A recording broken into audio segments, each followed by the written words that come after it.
Hi. Hello. Hi, chat. How you doing today? Rampage, thank you so much for being first. Melody...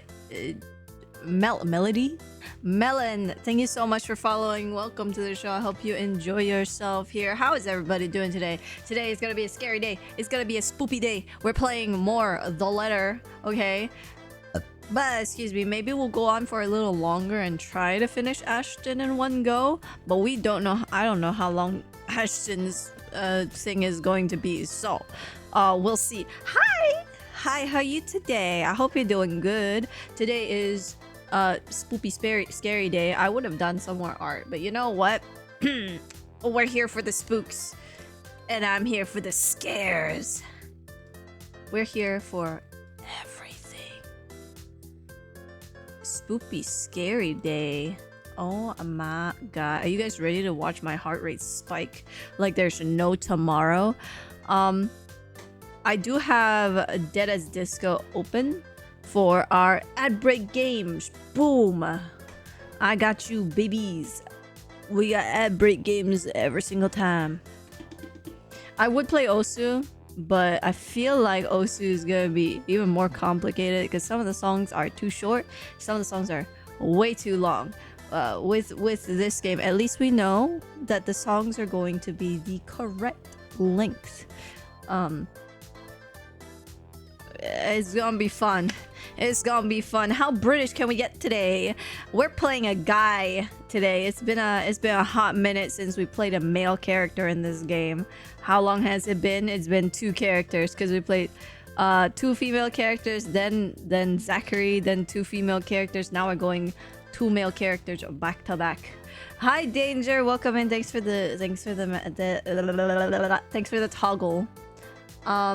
They were headpats. Yay! I like headpats. Headpats before the fray.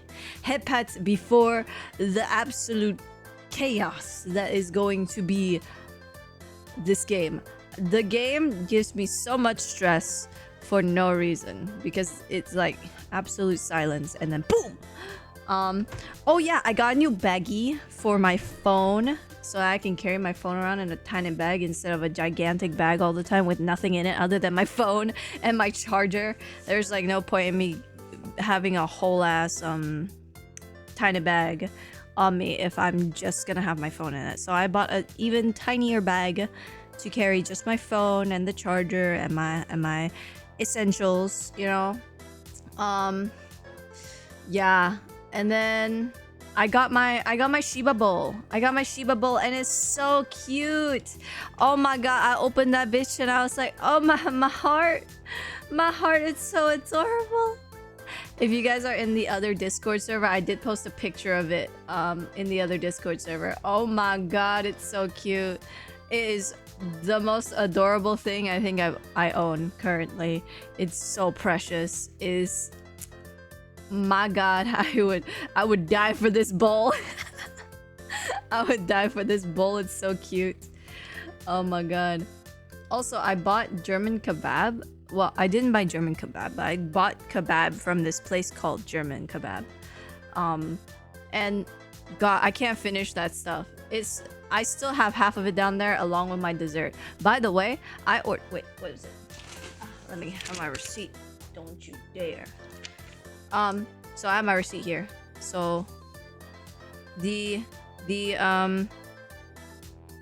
I ordered a me, myself, and I thing. So it's just a thing for it's basically a meal deal for me. I bought a kebab with beef in it and curry fries with the garlic signature pot. I don't think they put the pot in there for me. I think they put the pot inside my kebab because there is no sauce that came with my stuff. A can of Coke and donut bites. There's supposed to be 4 donut bites. Okay, let me go through this one at a time. Mind you, everything is delicious, okay? I have no complaints on the taste of anything. However, comma, I read curry fries as curly fries. I thought I was getting some fancy ass curly fries.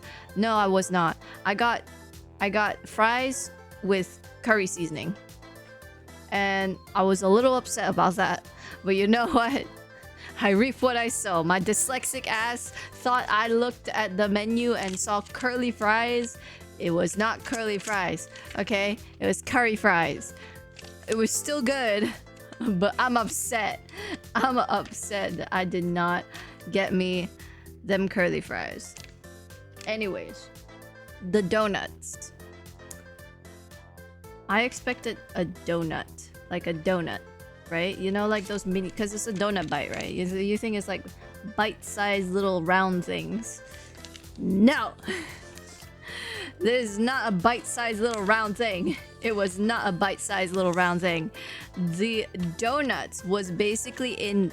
The donut is basically just the kebab bread with chocolate spreading in it. So I basically just have a Nutella kebab. I have a regular kebab and a Nutella kebab. I'm not complaining, but I was expecting tiny little round things, and I got a gigantic a Nutella kebab. Nutella bab. Nutella bab. I got a Nutella bab. It was good. I still have it, so it's still good. But I'm a little upsetty spaghetti. I'm a little upsetty spaghetti. I didn't get what I expected to get. Hi, Lilac. Oh, right, Lilac. I was just talking to you. But to be honest, do you stay longer than... Do you want to be a mod here as well? I don't know. I don't want to just be like, yeah, I'm gonna mod you. Hey, there you go. Have some powers. Okay. Mod you shall be. Mod. Boom. I love that they give you that thing. That's so funny. You are now a mod. Welcome. Well, you were already a mod. It's just official now. Yeah, spoopy scary time. What could possibly go wrong, right? What could possibly go wrong with this game? Couldn't be anything. Couldn't be anything whatsoever, right? Okay. I'm gonna try my best not to freak out at any point in this game. But I know for a fact that I'm probably gonna freak out at some point in this game. Oh, please, Lord, be gentle with me today. We're playing a man. Please be gentle with me today. Okay.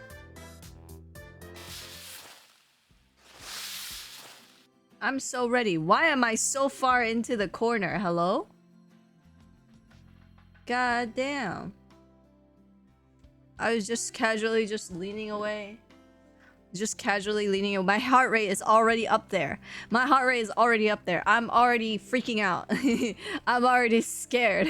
I can't wait for there to be like 10,000 quick time events for Ashton specifically. I'm gonna die. I am going to die. Oh my god. Okay. Time to be a broody bitch. It's time to be a broody bitch. Okay. Parties. I've never been really my thing. That's relatable. They're always such a hassle, and it takes so much time off my day. Prior plans and commitments cancelled. All for the sake of playing along with others. Welcome everyone. Oh, okay. Oh, interesting. So we don't even start before the party. We start at the party. Okay. I hated them even as a child. Please make yourselves at home.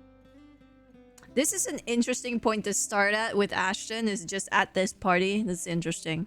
Maybe nothing very interesting happens beforehand. Maybe nothing very interesting happens beforehand. I don't know.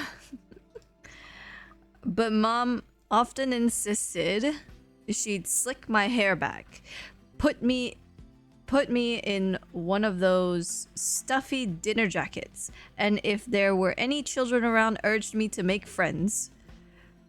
Why? Never mind how utterly loud or tedious it was. It was all for the sake of keeping up appearances. To some extent, lies have already surrounded me. long before I've chosen what I wanted to do with my life. I want to... Excuse me. Luckily, there were easy ways to tune everything out. And much to my mom's frustration, I always managed to sneak my CD player along. Oh my god, that's so fair. I get bored at parties too. I would if the parties I went to were quiet and eloquent like these ones. But the parties I've been to in the past have all been very loud, so there would have been no point in me bringing my earphones because there would have been no way for me to have heard anything. Absolutely nothing. I keep to myself and to my music. Had my own little world, if only. If only I had that. All I had was loud blaring music and excuse me, and drunk people. Until I learned to observe. It's a simple matter of awareness, really. And for someone with keen eyes, a skewed necktie, and a simple flick of wrist alone could tell volumes about a person. Speaking of flick wrist, I don't know what the fuck I did, but I think I clicked my pinky way too much, because now my pinky joint fucking hurts when I bend it too much. Like, you guys ever have that where you clench your fist and your pinky just fucking hurts? That's what it feels like right now. It's terrible. I still don't like parties. Neither do I, bitch. Especially ones as big and fancy as the Wright's homewarming. However, when there's actual reason to go to them, I figure... Looping, thank you for the posture check. Why am I so far in the corner? It makes no sense. Am I too far? No, I'm not. I'm good. They're not too bad. Be careful with Shirley, alright? Shirley? Who's Shirley? Besides, like it or not, it's all part of the job. I'm here on a mission. What's the Mission Impossible? I forgot the Mission Impossible tune. My head, whoa! It just went right over my head. Goddamn. One that has the name Luke Wright plastered all over it. You'd think the man would want to remain inconspicuous after his name was linked to several high-profile crimes across Luxborn. What? So he isn't just a cheating son of a bitch. He's a criminal too. Damn. Granted, most of it have gone cold over the years, having stagnated without any lead or evidence, and that's still. But that English. Also, welcome in Looping. I hope you're doing well today. Boom. But that still doesn't make him any less suspect. Yet, here he is, throwing a party in his own backyard. Well, actually, I don't think that's a crime. Is it a crime to throw a party at in your own backyard? Although, having observed the man this past year, I'm not even shocked. He craves it. The damn spotlight. I know a few people who crave the spotlight. Constantly yearns for attention like a neglected puppy. I feel that one. It doesn't take a genius to figure out why he's nowhere to be found in his own party. But that's not the problem here. What pisses me off is how far his reach extends, how close he has crept into the lives of the people I care about. Again, like a stubborn itch you couldn't get rid of. Oh my god, I hate that. Describing a person like that, you know it's bad, cause your ass is like, I know what that kind of itch feels like, and I don't want to. You describe a person like that, ugh. First, Professor Clark, then there's Isabella.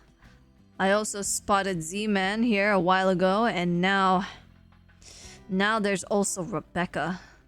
Apparently. Ashton? Becca, what are you doing here? Oh, shocked face.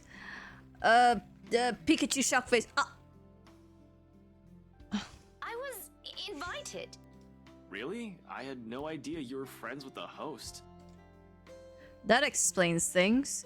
It makes this oh god, I can't read. And makes this difficult all the same. As if getting in as if getting a contact among the staff to sneak a name into the guest list isn't hard enough. The guy almost ditched me last night and might have placed another setback on my investigation if it wasn't for my generous tip. Why is tip in quotation marks? Did you tip him with something else, Ashton? What did you tip him with, sir? Excuse me? What? Then here comes Rebecca, another person to mind. Well, it's my parents, actually. But that's beside the point. What are you doing here? You hate parties. Yeah, we hate parties. I hate parties. How about you guys? You guys don't like them claustrophobic ass places? I sure as hell don't. I sure as hell don't like parties. I'll go to a party for the sake of socializing, but I don't willingly go to a party if I'm not invited to one. I still do. I'm just here on behalf of a friend. Unnecessary lie. A stupid lie. I can't bring my own friends into this any further than what they found themselves in. Because if Luke Wright so much as harms a hair on either Zach or Rebecca's head, there will be hell to pay.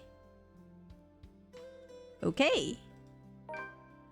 He might have already done so with Isabella, and I wasn't able to do a single thing to keep her safe.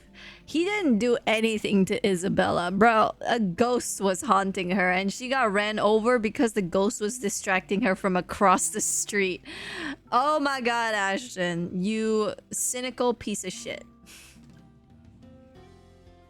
I can't let the same mistake happen. Okay, in all fairness, Ashton is not a complete piece of shit, but he doesn't believe a word Isabella said when she was saying she was being haunted by whatever the fuck was attached to the letter. The name of the game. But you know, what can we do? Like, look at this thing. I know they thought it was a Halloween prank, but if you look at this and think it's not cursed, this thing here on the right, that letter. If you look at that thing and don't think it's cursed, like, what are you even doing? Can I see the gallery from here?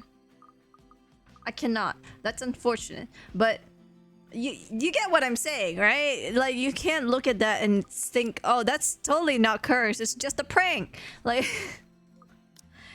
it's just a prank, bro. I don't know. I wouldn't look at that and think it was just a prank.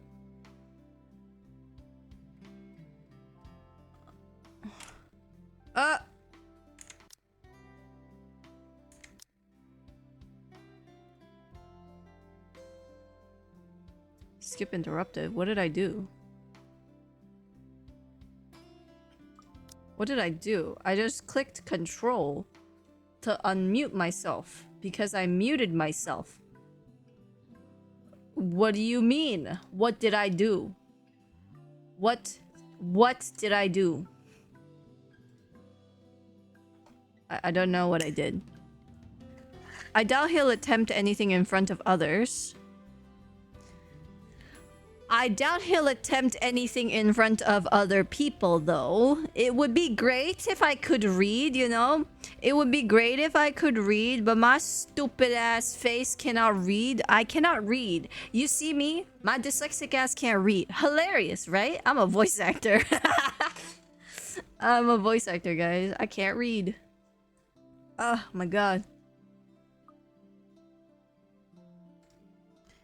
It would tarnish his glorious reputation, and he values appearance more than anything. Yeah, I can't read. Voice actor, ladies and gentlemen. Oh god. My back. My pussy and my... Anyways. That doesn't necessarily mean he isn't capable of it. More than, in fact. And on the off chance he does something, I wouldn't be responsible for my actions. That's Rare. Do you have someone with you then? No, I'm here by myself. Nope, just me. I won't be staying long. Oh, well, if that's the case, maybe you and I can. She's blushing. Oh my god. For Zach and Rebecca's sake, however, I really hope this will simply be another housewarming. Well, about that, right? About that.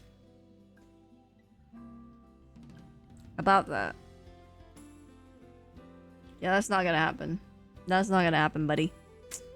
Buddy. No, buddy.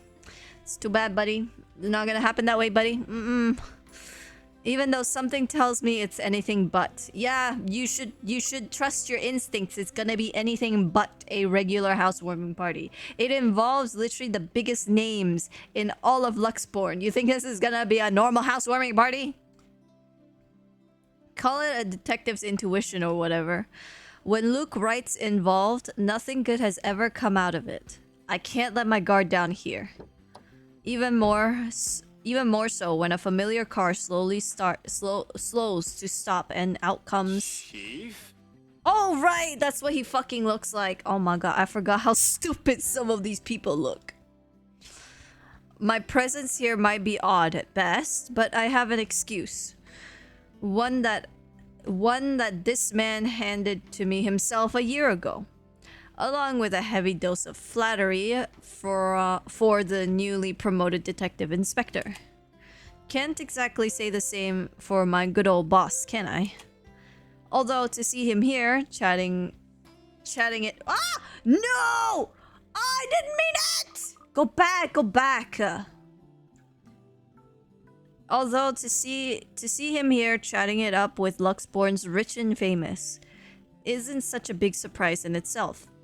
No disrespect meant, but the guy is obviously a social climber. Okay.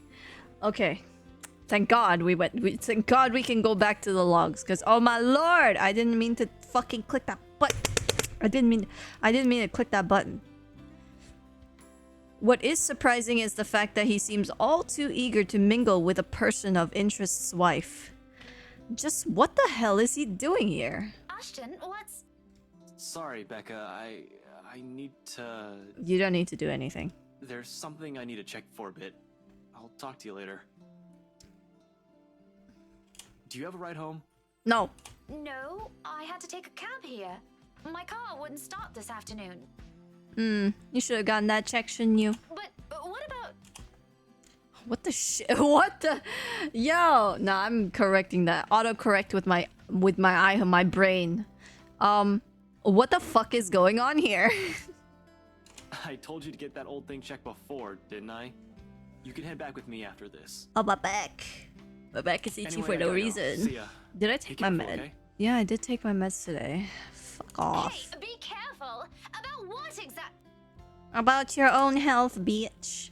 I don't want to draw attention to myself either. At least not until he's given me proper reason to spoil his little party. Thank you for the invite, Anna.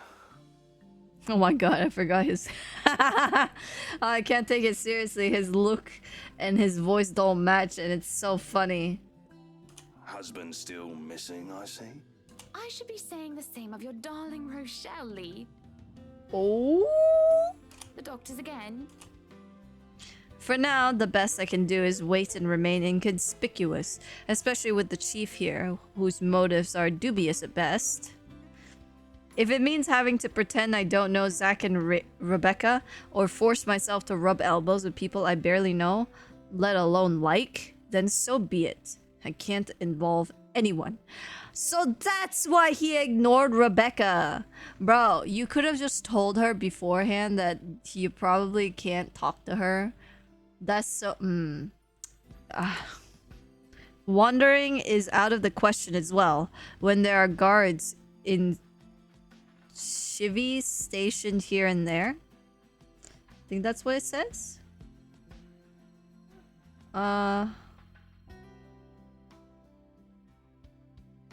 Okay. Sure, getting past them is something I could do with ease, but I'd rather not right now. when I'm one of the few people snooping and roaming about. It'd be best to try and do so once there's a crowd of people. Yes, Ashton, let's go sneaking around when there's a crowd of people. You totally would not be suspicious whatsoever by doing so. Absolutely not. Absolutely not.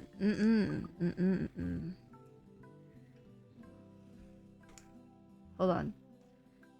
I'm moving shit around. Hold on. Okay. We're good. And if their interior designer's drunken claims are to be believed... Yes, What? well, what about Luke? You've seen Marianne drunk? Should we file a missing persons report now, or do you want to wait 24 hours? Bruh. He's around. You know, I can tell if someone's bluffing. You're really not... You're so slimy. Bro, the way he said that. Why? Why is it? You have a wife! I know she's cheating on you, but goddamn, can at least one of you be a loyal bitch? What is with everybody and trying to get with one or the other right? It'll all come down to how well I'll play my cards tonight. With a good hand, this party is going to give me a breakthrough. Give me the breakthrough I need to crack Luke right. Or something to prove my suspicions wrong. Maybe find out what kind of game my boss is also playing. Yes! Why can't... Like, the only loyal bitch I see right now is Well, actually... No, I don't think she's done anything. Yeah, the only loyal bitch I have here is literally Hannah. Everyone else who has so the Chief and Luke are cheating ass bitches, and Rochelle. The only people in relationships are literally cheating ass bitches. Okay, we don't count the thing that Marianne has with Hannah because Marianne is in love with Hannah. However, I don't think Hannah reciprocates her feelings like that because she a loyal bitch. She's really in love with Luke. I don't know why she's in love so badly with this scumbag, but can we just have some loyal bitches in this household, please? Please, bruh. I've had an inkling before. A few hunches tempered down by how much of a bumbling fool the man appears. Okay. Wow, wee wow. Excuse me. Okay. But one does not simply deal with the rights and get invited to a party they host without wanting anything from either of the two. Well, clearly, the Chief wants some hanky-panky in her bed, okay? But, that's neither here nor there. Or it's the other way around. No, it's not the other way around. I don't think Hannah's interested. So, with the last wary glance at the two, I head into the ballroom. I just hope this will not complicate things further. Oh, things will be so complicated when the end of the ball happens. Shit. Shit, what? By the time the party's in full swing... By the time the party's in full swing... Night has fallen, yet there still isn't a Luke right in sight. The man is quite ostentatious?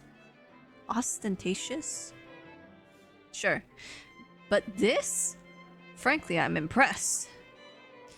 I don't even know how many hors d'oeuvres I've already stuffed in my face. That looks good as hell. Look at them deviled eggs. I could use some deviled eggs. Oh my god, them look yummy. One too many, probably. The servers are already giving me the stink eye every time I saunter over to the buffet table, bro. What are you doing? Are you curbing all the hors d'oeuvres, bro? What? He's curbing all the hors d'oeuvres. He's just taking them with the... That's what he's doing.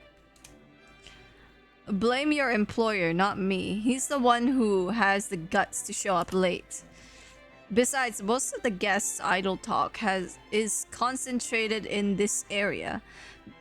Despite standing under the same roof with the very people who they're whispering about, Some just couldn't resist. Yeah, all the eggs. Nom, nom, nom, nom, nom. I might as well keep an ear out for any useful information. Is Suarez still fixing that tech problem? Tech problem?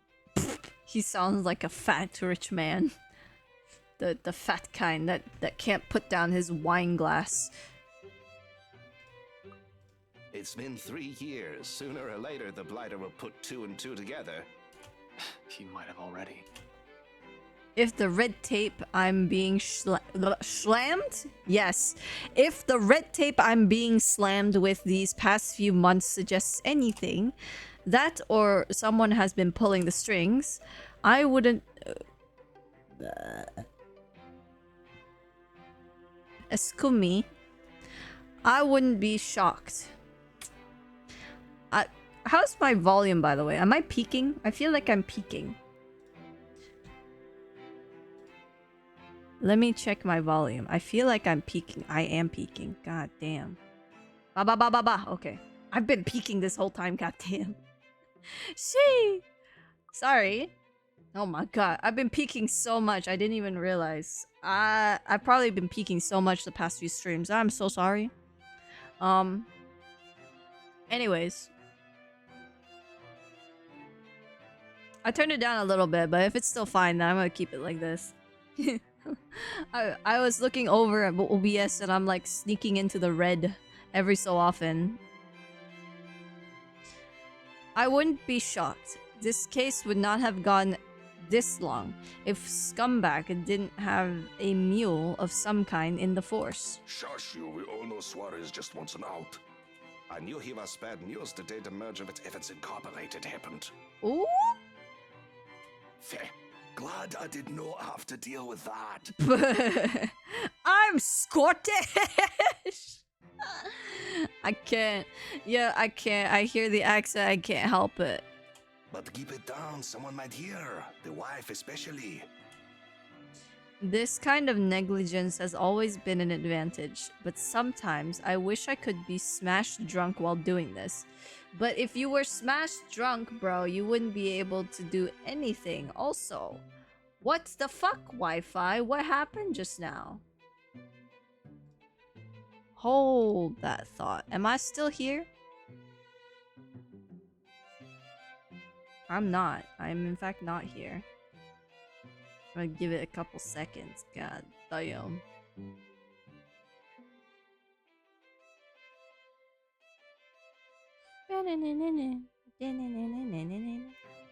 Why is it when I'm connected to the Wi-Fi, it doesn't want to fucking do anything? Motherfucker. You're literally connected to the Ethernet. Oh my god, hello? This motherfucker was connected to the Ethernet. Do I have to refresh? Oh, no, I don't. Hi, I'm back. Welcome back to the fray. I'm Phantom. How you doing? Yeah. The Wi-Fi is poo-poo banana.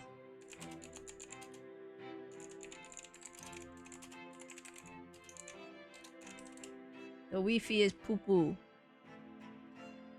Please, refresh so might you return. Hi. Oh wait, are we back? Are we back? Testing 1 2 3. Testing 1 2 3. Have we returned? Hello. Hello. Is anybody there? Knock knock. Dunk dunk dunk. For real. There, yeah, whole new stream. Crazy. Crazy. Who's there? Yamata.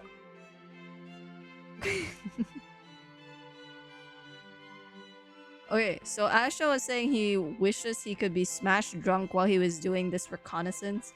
And I'm just sitting here like, boy, at least you can get drunk.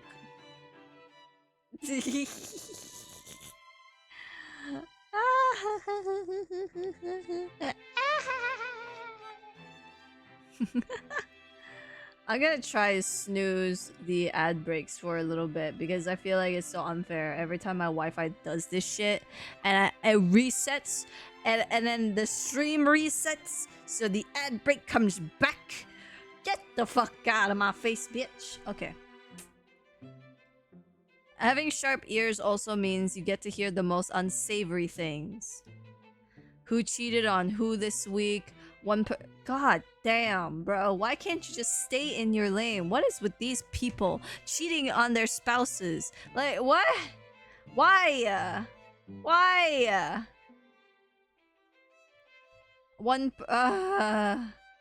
It's fair real estate.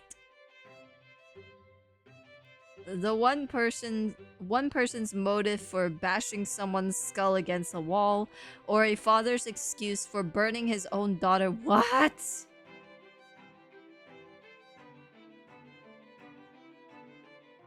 Yo, what is wrong with these people? Ah!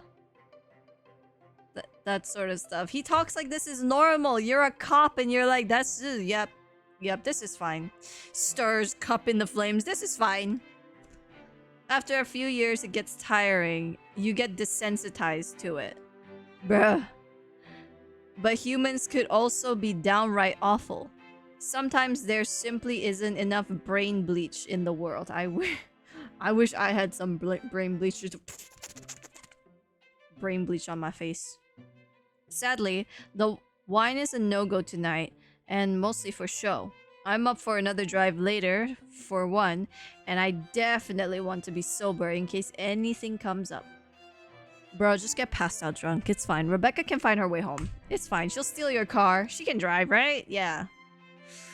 And something always comes up in assignments like this. Are you sure about that? A detective inspector dying of cardiac arrest, for example? Because I can feel the moment my heart grinds to a halt the second I shift my eyes into the corner of the ballroom. Hannah Wright. What's wrong with her? She's perfectly innocent. I feel so bad for Hannah, by the way. I don't remember where we left off with her, but I remember her like having like a she didn't jump off a roof like fucking Zoe? Rebecca over there, but she's in pretty bad shape. Some will say I'm acting a touch bit paranoid, and maybe I am. This is a party and she's the hostess. It goes to say that she'll take time to mingle with her guests. But Hannah Wright... Oh my god. But Hannah Wright, Hannah Wright, nay Evans, isn't without her fair share of accolades. At least to the public, she doesn't seem like it. Unlike her husband, she's the one with the business sense, not to mention the impressive track record needed to manage a company. So what you're saying is Luke is very stupid and he's not actually doing anything while Hannah's doing all the work. That's what I'm hearing. Or effectively hide whatever irregularity there might be. She's clean, as far as my agents and I have found. But it isn't... It does...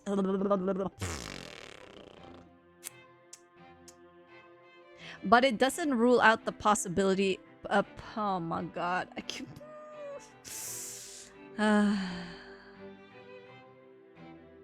Who needs words? Who needs English? You don't need to see the sentences they're saying, yeah. You just believe me when I speak it. It's okay. You don't need to see what they're saying. But it doesn't rule out a possible involvement with whatever her husband's up to. Okay. You didn't see the words that were on the screen, so it doesn't matter what I said. Hell, Luke Wright came out clean in previous reports until I bothered to take a deeper look into it. Bro, there's never a clean report unless you didn't do a crime, okay? Just take a shovel. What I found may not be sufficient to bring anyone to trial yet, but... Sorry, the ads. But it's enough to nurture suspicion. This may be a bit of an overreaction, but no one lasts long. But no one lasts long in my line of work by being careless. Because if you're careless, you might die, or your partner might die, or your canine unit might die. Everyone's in danger. You would catch his eye a lot better if you wore nicer clothes, don't you think? Didn't realize the housewarming was going to be this fancy. I would have gone with a nice dress if I knew. What you mean? This is a housewarming party for the rich and famous, and you thought that you could just dress casually, Rebecca? Rebecca! Nothing to be worried about then. She's probably even more careful with appearances than her own husband, having grown up with the spotlight focused on her. Yet, even knowing that, the anxiety stays. Has been here since the party started. I had some Coke earlier, by the way, some Coca-Cola, some cocaina, and I feel sad that I finished the can before stream started. I'm very sad that I finished my cocaina. But to be honest, I'm also kind of glad, because if I drank my cocaina on stream, I'll be burping like a storm. I'm already kind of burping a bit too much. But you know what? It's okay.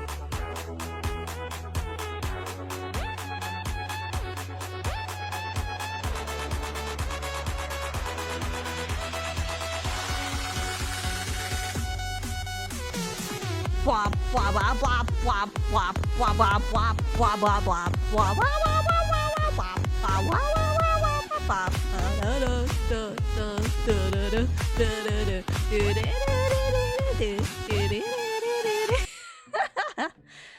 Oh god. Welcome to my stream, everybody.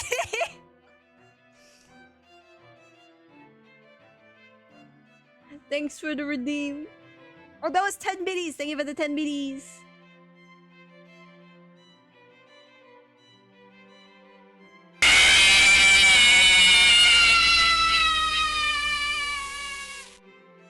How dare you? How dare you? This is what you give me? This is what I get for giving you powers? This is what I get? What did I do to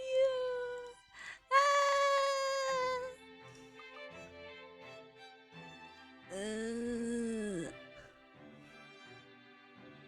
I've brushed it off earlier. Who wouldn't feel edgy? Who wouldn't feel edgy? Yeah. Who wouldn't feel edgy, right? I've gone undercover in a party hosted by the very person I'm investigating. That in itself is risky and has plenty of rooms for error. Usually, though, the tension passes through the first half hour or so. I've been trained to remain composed in situations like this. However, with each second I spend here, it only grows heavier and seeks to overwhelm. I wonder why. It couldn't possibly be because this place is haunted or anything. It couldn't be It couldn't be blah blah blah. Blah. It couldn't possibly be because I can't. What? Yo, what am I trying to say, bro? What am I trying to say, bro?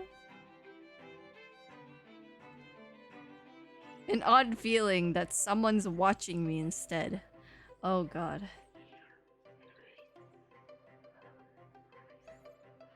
I hear the whispering, dude. Yes, I'm maybe I am having a stroke. Oh no. Oh no. I just fuck off. I opened 2 TTS's. Not TTS. I opened 2 fucking throwing systems. That's so annoying. I opened 2 tits. I hope it's fine. Oh my god.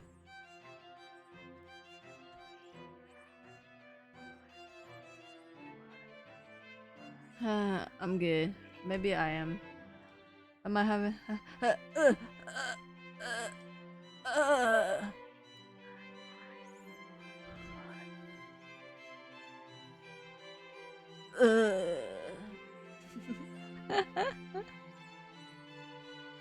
Okay, we will actually have an ad break in like 5 minutes.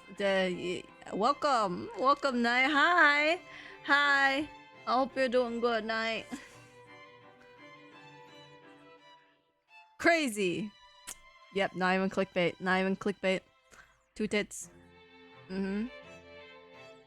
It has been like this since last week. But I should already be used to it. Used to this noise? Used to this noise in your ear? Do you hear that whispering in the wind? That noise? And people would look at me no matter how small or big of a blip I am. No matter how small or big of a blip I am on their radar. That's what they do in these things. Okay.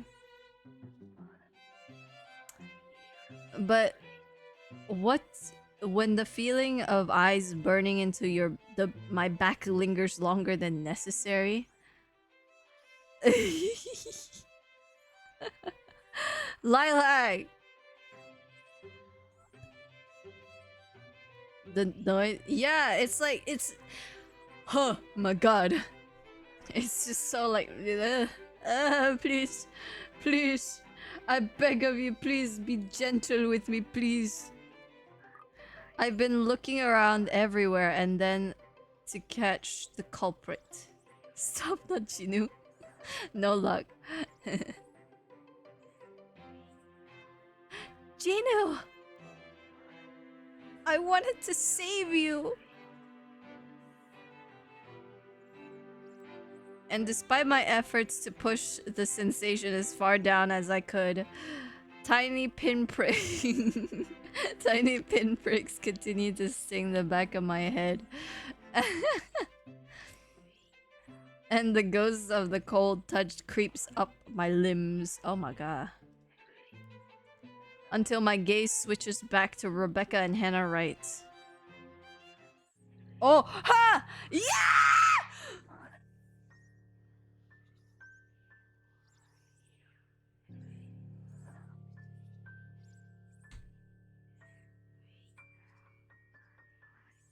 She stands there, dark-haired and dirty, sticking out like a sore thumb. Even so, no one seems to notice. Although she's looking away from me, her mere existence here strikes. What? Night? No. Disturbs. A sense of tunnel vision binds while I stand stock still and gape at her. Like my life depends on making sure she stays where she is. I feel... Oh my god, stop with the whispering. I feel trapped in her presence until another guest bumps into me, yanking me out of my stupor. Only then do I realize that I've been holding my breath. Oh, thank god she's gone. Thank god she's gone. Before I can figure out what happened, she's gone. A quick scan of the room yields no sign of her. The party continues as if nothing's amiss. Oh my god, bro. I was hoping never to see that fucking cutscene again, bro.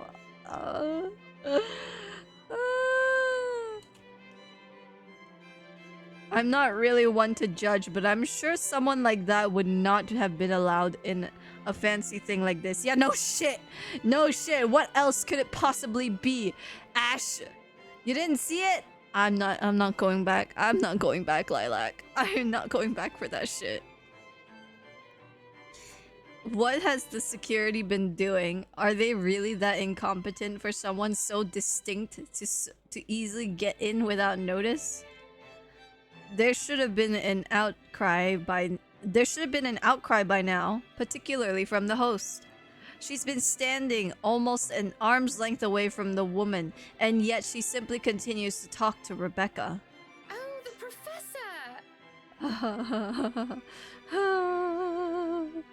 You sent her a picture. Oh my god. And your little Becky! My parents couldn't make it since they're in Scotland right now. And Mom says hi, by the way. They're in Scotland. I'm Scottish! Scotland! Forever! Scotland!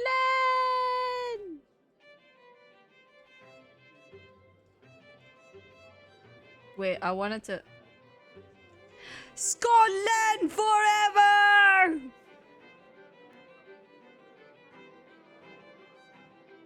Ah! To war!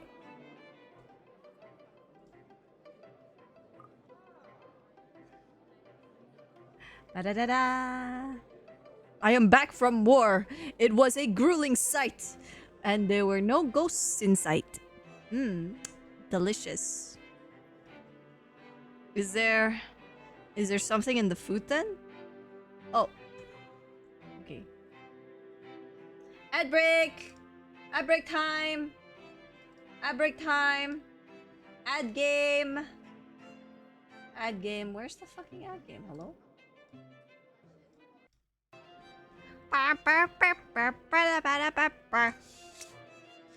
Is there something in the food then? That I'm starting to see things? There were mushrooms in that food. I'm hallucinating. Hallucinagin. It couldn't have been the wine though. It might have been the wine. I'm every bit as sober as when I stepped off my car. Are you sure about that? Are you sure about that? The hors d'oeuvre? You think the hors d'oeuvre is laced with mushrooms? You think the hors d'oeuvres have been drugged? Is that what it is? But why would anyone want to do that? I don't know. Ash, why would they want to do that? Why would Luke Wright want to do that? I don't know, Ash. You're the detective. You're supposed to figure that out. That's not our job. He's fishy, but I couldn't see why he'd ever think it'd be a good idea to lace the food he'd serve in his party with someone like Chef Lee on his guest list to boot. He has been linked to narcotics trade, yep. However, that kind of tactic is below him. That much I could tell. Really? Really, you could tell? Yeah? Unless there's a mass murder waiting to happen here tonight, which I highly doubt. So... What the fuck was that? I don't know. Maybe you should double take, see if you can see her again. Like, no, triple take, because you did a double take. Triple take. There's no time to look deeper into this, even if I wanted to. Okay, mister. I'm lazy to look into it. Excuse me. Oh. Now when a telling silence comes upon the room and draws everyone's attention to the main doors of the ballroom. About damn time. Oh my god, his stupid face. He's so punchable. Good evening, ladies and gents. Enjoying the party? I hope I'm not too late in welcoming you all to the Wright Mansion. I love that in Ashton's POV, it doesn't say Luke Wright here. It just says scumbag on his name tag. That's great. I've been tailing this guy for a while now. Before that, I heard stories from previous officers who tackled this case, none of which are pleasant.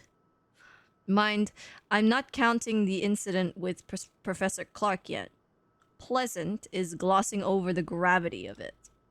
While Wright's good at covering whatever shady stuff he's doing, he's shown to be a really rotten guy. Man, I couldn't imagine what would tip you off to that. Is it the drugs or the cheating?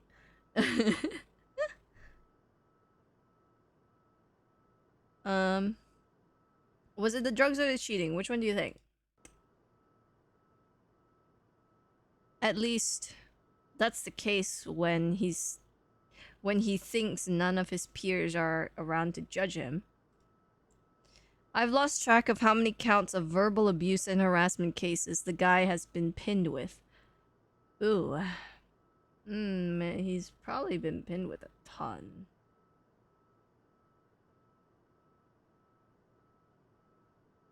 He's probably been pinned with a ton of shit. Fuck. He even tried to make a move on Isabella back in the open house, right in front of his wife. Oh yeah, he literally flirts. Yeah. Oh no. Why am I saying oh yeah? I literally said it last time. He flirts with anything with tits. Standing in the same room as him doesn't make me want to punch his face any less. Bruh, everybody wants to punch him. Can we just make a line? Ashton, you're right at the back, because I already said I wanted to punch him, okay?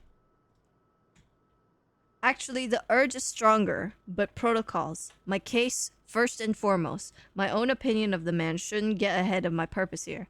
Well then, even more reason for you to be at the back of the line. Get the fuck away from here then, bitch. If I want to put him in his place, it should be in a court, with all proper charges filed against him. And I'll be able to... And...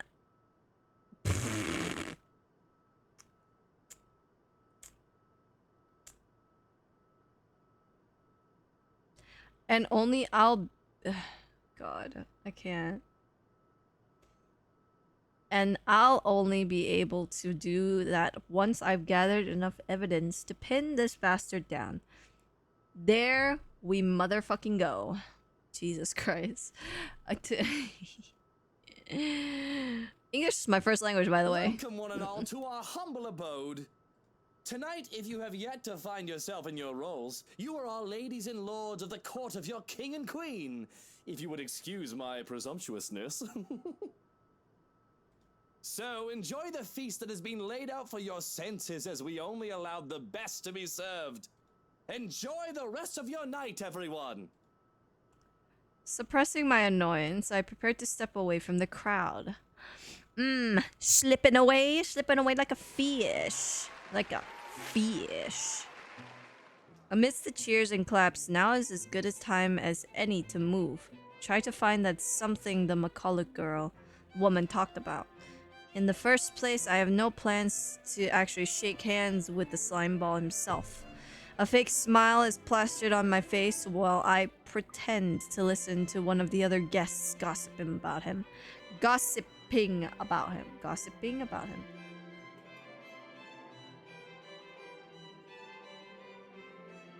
All while slowly inching out of the ballroom.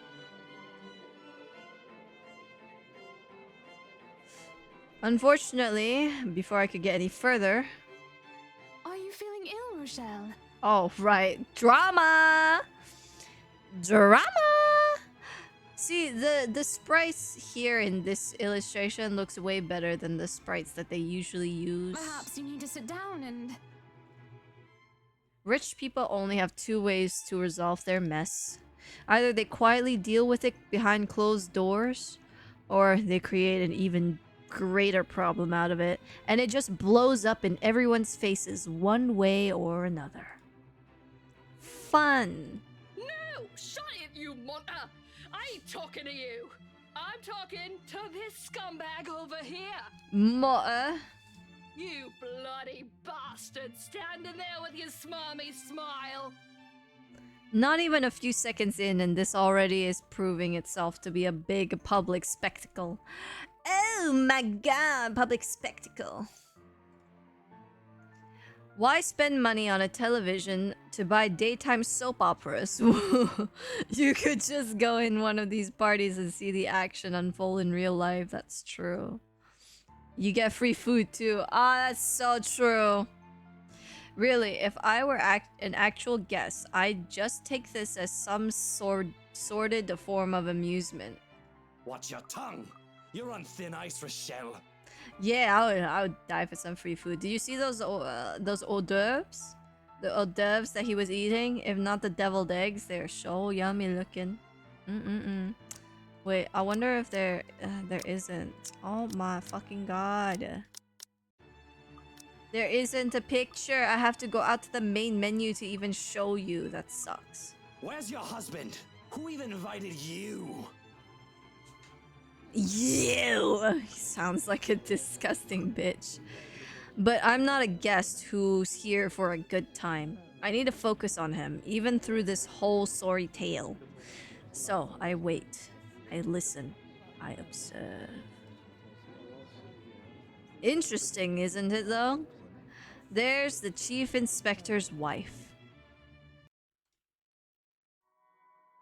Oh, we're skipping. We're skipping that entire fight with Rebecca. Thank God. Thank God.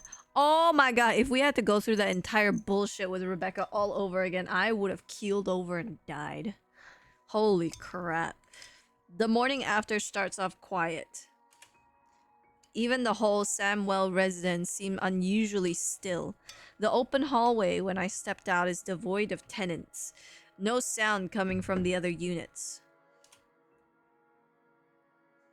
It's almost as if something's brewing on the horizon. Yeah, it's called Rebecca's death. She jumped off the building after she called you. Yeah. A peaceful night's sleep still does wonders for the mood, though. I can't even remember the last time I slept without anything urgent interrupting. A nice break. It's a nice break from all the bad news lately. If it wasn't for the insistent buzzing of my pocket waking me up, I'd sleep in. The ringing has stopped before I could move somewhere private, but sleep has also been effectively kicked out of my system by then. Okay, Lilac, see you later. Pity. I could have used a little more rest until I have to face the other storm. Of course, I owe Rebecca an explanation. It doesn't matter if it's the whole truth or another hastily spun tale. Although, I haven't really figured out how to go about this yet. You're not gonna have the chance, Ashton. I'm sorry to tell you this, but you're too late. There's no time anymore. Unlike Zach and Isabella, who don't usually ask questions and are content with what little I could share, Rebecca's rather quick on the trigger. There we go. It will have to be set aside for later, though. Sup, I'm Ash from Deluxe City. Baggers, watch out, can't beat me. Looking for trouble? Better not lie. I'm a cool dude, pretty fly for an Asian guy. Sup, I'm Ash from Deluxe City. Baggers, watch out, can't beat me. Looking for You trouble? can't be Better not serious lie. that I'm a this cool is dude, your pretty fly ringtone, for an Ashton. Asian guy. You cannot be serious that this is so sad. You cannot be serious. The chief's name stares back at me, almost as if it's mocking me. Sad. It would have been nice to just chill after last night and maybe half listen to the news. Oh my god, it's so sad. Oh my god, answer the phone! I can't escape it! Sure, it's the same thing we've been hearing lately. Oh my god! Shut up. I'm gonna read it from OBS. Oh my, I can't. Sure, it's the same thing. It's the same thing we've been hearing lately. Still beats standing outside in chilly Luxborn morning on the phone with my boss. I'll skip it. Ah! Sighing, I answer it, if only to get this over with. Oh, thank God! Holy fuck, bro. What is that ringtone, dude? What is that fucking ringtone, dude? Oh my god. Holy sh. Now that's a tone I didn't expect from him at this hour. Just thinking how this'll go already gives me a headache. Immediately I reach up and pinch the bridge of my nose to stave it off. This is why I won't ever drink myself senseless. You didn't drink at all. Shut the fuck up. What was that? He makes sure.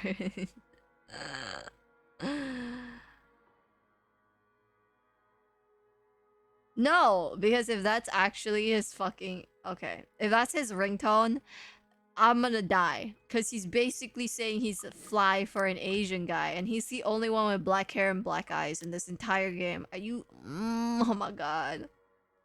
Nothing, Chief. A pleasant morning to you too.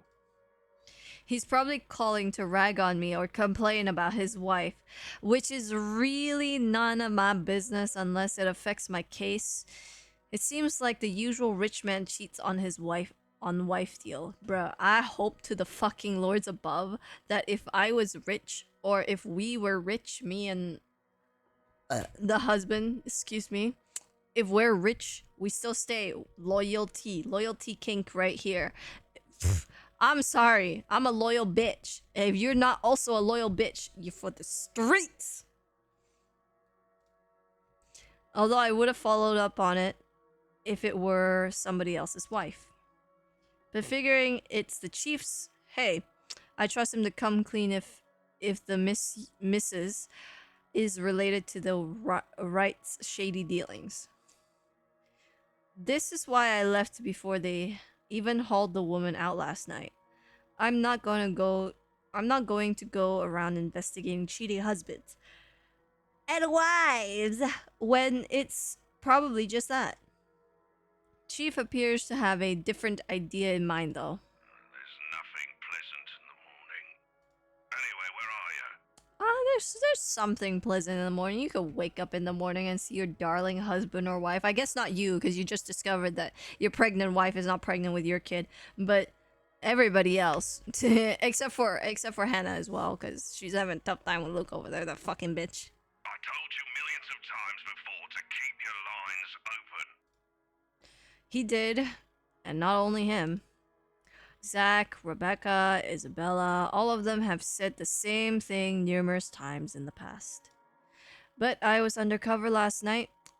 A phone call is the last thing I want to happen when there are other things I need to focus on at the time.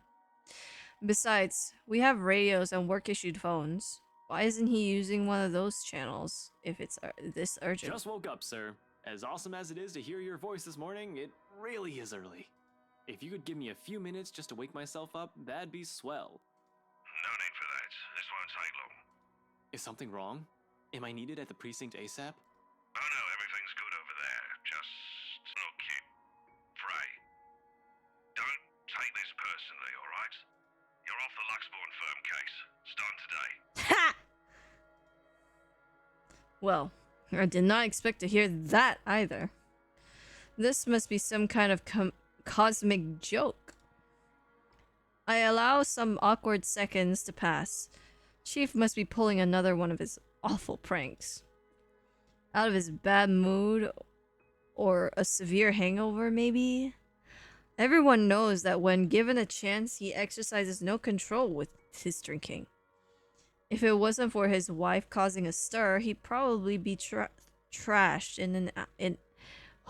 he'd probably be trashed an hour in at the party. He likely drank more after they threw her out of the ballroom. Besides, his sense of humor has never been good. But just infuriating. It's just infuriating most of the time. But when he doesn't follow it up, if I sound a tiny bit frustrated speaking to my own superior, I'm not the one to blame. Wait, no. What? Are you kidding, Chief? No. Is this one of your practical jokes again? The temps won't say anything about it, but It's not that. They're orders. From the higher-ups. Oh. Ah, the higher-ups. Yes. My favorite word! Since when did the higher-ups ever care about the criminal investigation department did? As far as I could tell, they don't give a hoot. Oh god. They don't give a hoot if CID is filled with cold cases as long as we keep the spending low. When I need to view those old case files though, they're locked away in the archives. You're gonna have to check with the higher ups. I need access to these reports. See if the higher ups would allow it. Every step, every move in this case, there isn't one that hasn't been gated by some authority. Oh god. If it's not the chief, it's the commissioner. Or so they always tell me. It makes one wonder why they even bother assigning it to anyone. Not a single one of them has done anything to help move the case. Then why don't you move it along, chugga chugga chugga chugga? and they wonder why it's taken so long for even a hint of progress to show. You can't just drop this on me. You can't just take me off like that. Yes, I can. And I'm sorry, Ashton. Oh, too bad. You're a good detective. One of the best I've seen in years, but 3 years, Chief. 3 years. 3 years since the anonymous tech leak blew up. Since Luke Wright's name was openly linked to several nasty dealings with Luxborn's corporate world, some of them involving deaths. Death! 3 years, and I was the only one who made it this far. Made much progress that officers with more experience weren't able to do when they handled this case. Just within a year, and with barely any help from the damn brass at that. Damn, he's really digging into it. He's like, of course I'll be pissed. Do you know what would have happened if I didn't work my ass off on this thing? If I didn't dedicate a whole year of my time on it? It would have gone cold, like every fucking case Luke Wright has been linked to. I saved this from getting thrown into the archives, sir. You gotta dig a little deeper. Ba-da-da-da-da. You gotta dig. Hold on. You gotta dig a little deeper. You just gotta dig a little deeper. Dig a little deeper. Just a little deeper. Da-da-da-da-da. I think the hole is getting a little. Help! I can't climb out! Help! Ah, it's dark. It's dark and it's cold. Help! Help! I can't climb back up. Oh my god, there's no ledges. What do I do? What do I do? Yeah. Oh my god. It's so hard to hold myself up right now. Okay, maybe. Okay, maybe digging a hole wasn't the best idea. Hold on, let me. Okay, let me just fill up that hole. Okay, it's fine now. It's fine now. We're fine now. Maybe, I don't know. Are we fine? I think we're fine. I'm getting close. If you could just... I'm fully aware of what you've done, Frey. We're The Commissioner fine. hasn't been happy with your progress. Still too slow by their standards. Too slow? Well, what about those reports I filed? I've documented every freaking thing for them. I've given you every important lead I can gather. Isn't that enough? Damn. Oh, damn. He's angry. Guys, he's angry. They need results, not a bunch of research papers. Not one baseless assumption after another. Concrete proof, Frey. I'm really sorry. They've already made a decision. Hell yeah, we good. We good. We just stay here. We stay. We stay in our field, in our little lane. It's okay. They're going to pass this on to someone who's been in the force longer. Someone who has more experience. Well, considering the person with more experience didn't find anything until Ashton found some stuff, then I don't know how well we can trust these people, but okay. Someone who has more experience? They meant nothing by it, but you're still too young to work on a case this big. It's debatable. Chief, I've already done more than what those old farts ever did behind their desks. Ah! All of Oh, it my hip! Within just a year of being assigned to this. Oh, my hip. I just shimmied a little bit. My hip just fucking clicked. Oh my god. Owie. Owie. Watch your language, Frey. Those are your superiors, You're not I can think of it without me. You're my soda pop, my little soda pop. I'm not some damn rookie fresh out of training. I'm as qualified as they are. True. Futile, I know it is. They'd never say it within my earshot, but from the very minute I stepped into their precinct, the lot of them had underestimated me. From their stares alone to the assignments I get. To them, I'm still just a kid. Too young, too green, too inexperienced. And once they pulled that card on me, every argument I have gets thrown out of the window. No matter how logistic it is, how much I've accomplished, what records say, or the amount of work I've put into every investigation they've thrown my way. We're all aware of your skills, kid. You wouldn't have that badge and rank if you weren't good enough. However, this case is just not for you. Too high profile, too risky to put a good officer like you in harm's way. Too risky to put a good officer like you in harm's way. Code 4. It's too risky for us to use you because even if you do solve it, we risk losing you, and we can't have that. We'd rather lose the case than lose an investigative detective. Can he even hear himself? That reason is odd in itself. No one joins this line of work without knowing the dangers of it. Don't I get a second chance? You said it yourself. I'm a good detective. It'll just be a matter of time before we can close this. It doesn't matter what I think, Frey. You're off the case, and that's final. I expect all related files and documents on my desk by Monday morning. You're off the case, but also give me all the files you possibly have in this case. Yes. Yes. Hold on. I'm gonna shimmy my heart rate monitor a bit. Is my heart really going that fast on average? That's crazy.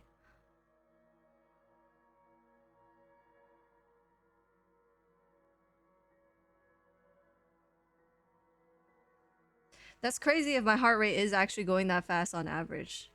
That's insane. 104. I'm stressed. Constant. That's my constant mood. Horror or not, just stress. Are you nervous? I'm not nervous. Am I nervous? And don't even try to go touch anything. I know how hard-headed and determined you are. Chief, please. A few more weeks. I'll have the proper evidence left on your desk by then. I swear it won't take longer than that. Afraid it's too late, boy. I've already informed the other officers. Wait, I wonder if I'm wearing it wrong this whole time. Am I supposed to wear it above my chest? But that makes no sense. You wouldn't be able to feel anything above my chest, would you? Go,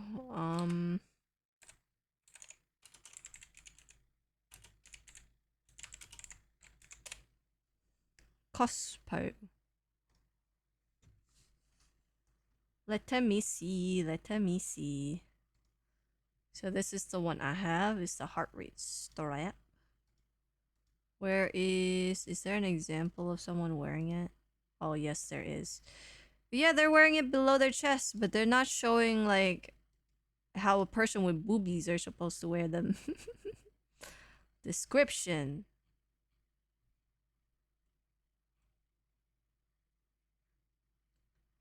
Chest strap. Okay, it looks like I am just supposed to wear it below here. Okay. That's fine. Be that as it may. We move on. I guess I'm just a nervous ass bitch.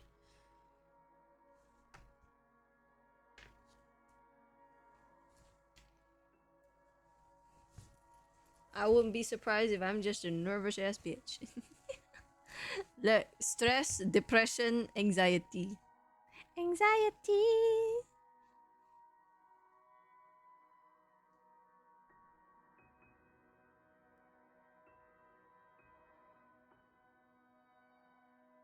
I'm trying to, like, okay. It's fine. You aren't to be allowed access until you've been given a new assignment. What? I'll think of my, yeah, Now, exactly. just keep out of the precinct, Frey. Take the weekend off. Keep out of the he said keep Seriously, Chief, is this about last night? If this is about me being at that party, I have a good reason for... You were at the party. out. Oh, he didn't even know. It makes me pause. His wary tone, the sudden careful note in his voice. Slowly, a frown forms on my face. My eyebrows knit together in confusion. Much as I hate to say this about my own boss, there's also suspicion in it. Hard not to think of it that way, seeing how he acted around Hannah Wright last night. Is he worried? Why should he be? Everyone who's anyone was invited. I doubt for a second why he would receive an invite. Even if his presence was questionable. There's something wrong. And I have unintentionally walked into it. All I have is this sinking suspicion, but when one looks at this form from a different angle, put everything together, why the hell I've been taken off the case might be the same reason he was there in the first place. Fuck. Yes, Chief, I was. For a good reason. What were you doing there? I know we don't have a strict rule against attending functions, but that was...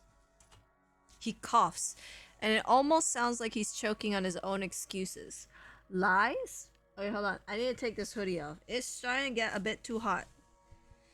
Oh my god. Oh my god. I'm so sorry. I'm so sorry. Hello? Apologies for that. I just fucked my mic up with my hoodie. I'm sorry. Sorry. I don't want to accuse him of anything, yet he's someone I've... Oh, sorry. Excuse me. I don't want to accuse him of anything, yet he's someone I've respected since I've joined LPD. Even with his bizarre sense of humor and tendency to procrastinate, he's obviously competent enough to get the job done. Okay, I just had to shimmy my heart rate monitor to make it more comfortable. He wouldn't be Chief Inspector of Luxborn Police if he wasn't. Oh, fuck, that's why it feels off. For some reason, there's a big-ass gap. There wasn't one before when I wore it. It's because it came loose when I put it on, I guess, today. He wouldn't last years in service without some track record backing him up. Unless that, too, is a fluke? And what's backing him is not something, but someone? Oh. Oh, shit. Fucking hell. Fucking shit! Chief Harvey, about last night with the... Why does it matter, Frey? This isn't about that. Why does it matter? Why does it matter? I recite the whole damn oath we've taken upon being sworn to service if I can. But at this point, it seems too late to remind him of that. He's probably already moving from serving and protecting people to serving and protecting his own interests. Damn it. I suspected the upper brass of this, even the lower-ranking subordinates in the force, but from my own boss? Shit! No wonder that leak didn't lead anywhere. Someone closer might have been pulling the strings. I might have been set up to fail long before the fucking case has been assigned to me. But I don't want to just give this up. I don't want to believe I've wasted an entire year for this. I don't want this to be the kind of news to tell Professor Clark after all those promises I've given the man. I don't want this to end here. If this might still have a connection to what happened to Isabella like I first assumed, chasing the real person is easier than chasing those supernatural things. And I hope to God I'm right on this one. You're not. You're not. You're not, Ashton. I'm sorry to tell you this, buddy, but you're wrong. You're in fact wrong. Yes, silly butt. It is in fact supernatural. If only you would just listen to the bitch. But do you ever listen to the bitch? No. You say no. You say no. So fuck you, Ashton. I hope you perish. I hope you die. Along with Luke. I think the only one who deserves to live is Isabella and Zachary. Zachary is an innocent being. Hannah too. But she's like, I will die for my husband. So I don't know. If I want Luke dead, then I feel like by default, I should also have Hannah dead. I just want to know, sir, at the party, with Luke and Hannah right, you were... God. Monday, Detective Inspector. see it all on my table, understood? This isn't. Frey, am I understood? What else can I do other than smile and nod? With my own superior expecting an answer, using that tone, brushing my question off as easy as discarding a dead body? Yes. Yes, sir. He cuts the line as soon as the words are out. You're off the case, Frey. Just like that. Ashton Frey receives a phone call from Chief of Luxbourne Police first thing in the morning, informing him that he had been taken off the case. Although his protests fell on deaf ears, the sudden turn of events proved a hunch.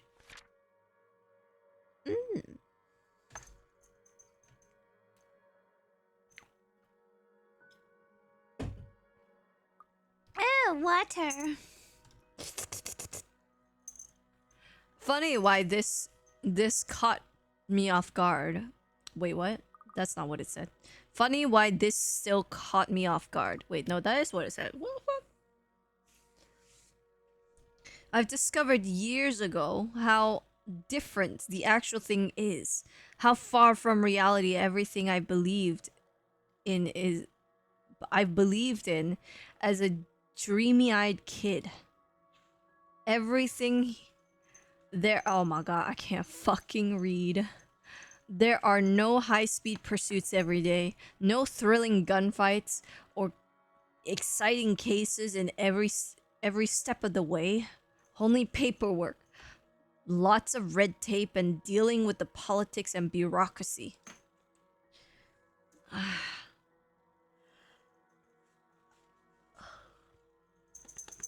Excuse me. I've set out to change things, hoping it'll make things better for people. English. Hoping it'll make things better for the people I care about. It ended up changing me instead. Serves me right for being too idealistic, I guess. That one seemed to bite me back. That one seemed to bite back at me more often than not lately.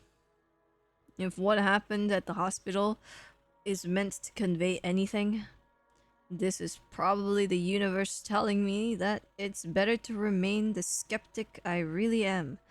Really? No, because if you stay a skeptic, I might as well just let you die. Now here I am. This is me. Standing, useless. Can't even do anything but grit my teeth and kick the wall. That bastard didn't even acknowledge my response! What did the poor wall ever do to you? It figures Rebecca would be the one to find me in this embarrassing state. Honestly, I don't like it when she sees me like this. Which seems to happen a lot regardless of what... Okay, no. We know that... We know that she nah. Wait, no, how far away did this happen? Because hell fucking no, bitch. Okay, it happened the next day. Okay. Never mind. Okay, my heart rate started going up because I was expecting to see this bitch. Rebecca. Oh Now's god. not a good time. The concern I expect from her when I turn isn't there, however. Instead, she just looks... Well... The storm I left brewing last night. It's right there on her face, ready to be unleashed. When is it ever a good time for you? You're always so busy with everything now. Now I find you here, sneaking out without even bothering with a proper goodbye. Not even a word. Really, I'm starting to think you're just keeping me around for my couch and my cooking. Oh, damn, okay. Becca, it's not what you're thinking. I wasn't planning on sneaking out. I was going to say goodbye. I just had to take this call. Although, I'm not gonna lie, couch is great. 10 out of 10. Would sleep again. Okay, dude. Stop it with the jokes, Ashton. I'm not in the mood. Her bitterness is not lost on me. But at this point, our friendship in our lives, how does she still expect me to answer that? What am I supposed to tell her now? Are you still mad about last night? Okay, hold on. I need to pull my fucking pants up. They decided to grind down on my fucking legs. They're not where I like them to be. I need to pull this bitch up. Actually, no. Let me change my pants. I'm gonna change my pants. I'm not the biggest fan of these pants. They're a little tight compared to what they used to be. My ass got bigger.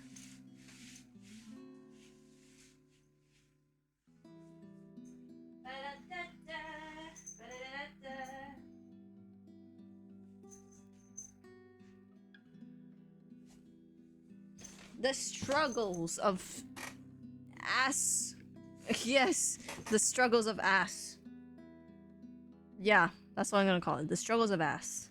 The struggles of clothes. I just feel so uncomfortable today. I don't know why. But, excuse me. She merely raises an eyebrow at me, which, to be honest, is all the response I need. Seeing her like this makes me believe those things Z-Man says. The part where Rebecca scares him sometimes. I've certainly seen this more than once already. But the familiarity, oh my god. This fucking word. The familiarity of it, of it doesn't really take away from the downhill turns this conversation's starting to take. Only an awkward cough serves to only an awkward cough serves as a way to stall. Okay, of course you're still mad. But whatever happened last night, I really am sorry. I'll apologize as many times as you want. If you want, I'd even kneel or something. What are words? Ashton, an apology is nice and all, but that's not what I wanted to hear from you today. Alright, fine, okay. Where do you want to start? Oh, I don't know. I've honestly lost track of it by your third trip to the buffet table. I wasn't... The drive up there took a bit. Can you blame me if I wanted to grab some appetizers? Oh, come on, Ash! For the whole evening? For the whole party? Please don't tell me that's all you did, because I've never known you as someone who pigs out. That's hilarious that she noticed that he was just standing there and eating all those hors d'oeuvres. Like, bruh. You even took great lengths to avoid me. Should I also mention how you ignored Zach? Sometimes I get the feeling you don't want to be seen with us in public. Some friendship, huh? Ooh, she angry. No, it's not like that. It's never going to be like that, Becca. I'll ask this again. Just what were you up to during the party? Oh, nothing. Just, looking into your fucking weirdo of a friend, just looking into that shit. What were you doing that you couldn't even take 2 seconds to make time for your friends? Harsh. I couldn't even look her in the eye. It wasn't what I wanted. It wasn't that I wanted to avoid them. I did it to keep Zach safe and to keep I did it to keep Zach safe, to keep Rebecca safe. Just so you know, I do this a lot when I'm even recording for the projects that I'm doing. Literally, when my directors get my stuff, they get bloopers with it, and it's just me going, I can't read, I'm so sorry. English. Just in case.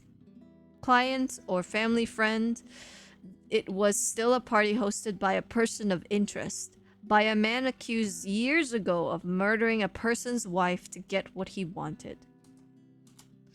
But then Chief showed up, Hannah Wright happened, and Luke Wright just can't be bothered to die peacefully somewhere. Right? All of a sudden, none of my original reasons mattered. If I was found out right then and there, hell, if Zach and Rebecca's connection with me was found out, who knows what might have happened. Yes, there's literally probably going to be a whole compilation of me just going blah, blah, blah, blah, blah. Just, blah, blah, blah, blah. That's it. But Rebecca doesn't understand that. Doesn't understand what I can and can't say to keep them from harm. It's all in her eyes, in the tight line of her lips, and her furrowed brows. The hurt. This day is just off to a wonderful start. First my case, Now, Becca. How do I even go about this? Okay, it's time. It's time. It's time. You know what time it is? It's poll time. It's poll time. It's poll time. It's poll time. Start the poll. It's poll time. Start the poll. It's poll time. Start the poll. It's poll time. It's poll time. It's poll time, unga bunga poll time, unga bunga poll time, unga bunga poll time, bada bada bada bada poll time, bada bada bada bada poll time. Bada bada bada bada poll time, bada bada bada poll time. Am I annoying enough yet? Better better better better poll time, better better better better poll time, poll time. Poll time, ba ba ba ba, poll time, bam bam bam bam, poll time. It's poll time. Pick, up or down, pick for his death or his life. You hold the cards. His relationships are null. Banna banna banna banna, poll time, poll time. Okay. It's confidential, Rebecca. Oh, okay. That actually made his relationship with her a little better. Okay. I wonder how many times I've told her that. And not just her. My dad, my mom, Zach, and even Isabella. How many times have I told them what essentially boiled down to mind your own business? We have to do better. Mind your own business. To make sure they're all safe, to keep them out of danger. My job isn't a game. It isn't as glamorous as the televisions portrays it to be. I thought so too as a child. I was so clueless back then, wasn't I? But boy, did I learn. The good guys don't always win. Justice isn't always served. Investigation is not looking at the crime scene once to get a eureka moment. It's sleepless nights at the crime lab with the tech guys. It's several days wearing the same clothes with Chinese takeout stains because I'm staking out a place. It's frustration from bureaucracy when bureaucracy hinders you from looking into a case any further, or when you know the suspect is guilty, but they get away scot-free on a technicality. It's seeing anger and pain and despair with every case. I know you have a mountain of questions, but I've told you this so many times before. I've told you this again and again and again and again and again. I can't say much more than that. Still, the look on Rebecca's face, the resentment, the pain, it hurts me as well. And I can't read. And I can't read. And I can't motherfucking read. Can't read. It hurts me. Ugh. It hurts me as well to think that I'm the cause of it. Cause of that. It's a familiar one too. Something I've seen a lot over the years. I wonder how long it'll take before Zach starts giving me the same one. Until I've hurt Isabella in a way that any sincere apology won't ever be enough. My feet are touching the floor. My chair is not high enough. My fucking chair is like on the... Nah. Making me tall, bitch. Making me tall. What a mess. I'm a mess. And it's the people close to me who have to suffer for it. I guess, if that's the case, there's nothing much I can do about it. That's it? Really? That's it? Girl, you cannot complain about so much shit and then just say, I guess if there's nothing that can be done about it, get the fuck out of here with that shit. What? Yo, I need to put a chair under me. I need to put my legs up. This is so stressful. This is so stressful for no reason. There is no need, motherfuckers. No need for this shit. What the fuck is that on my chair? I'm gonna sing on some shit. I don't even know what that is. What is this? A crumb? Maybe. I mean, I've been eating.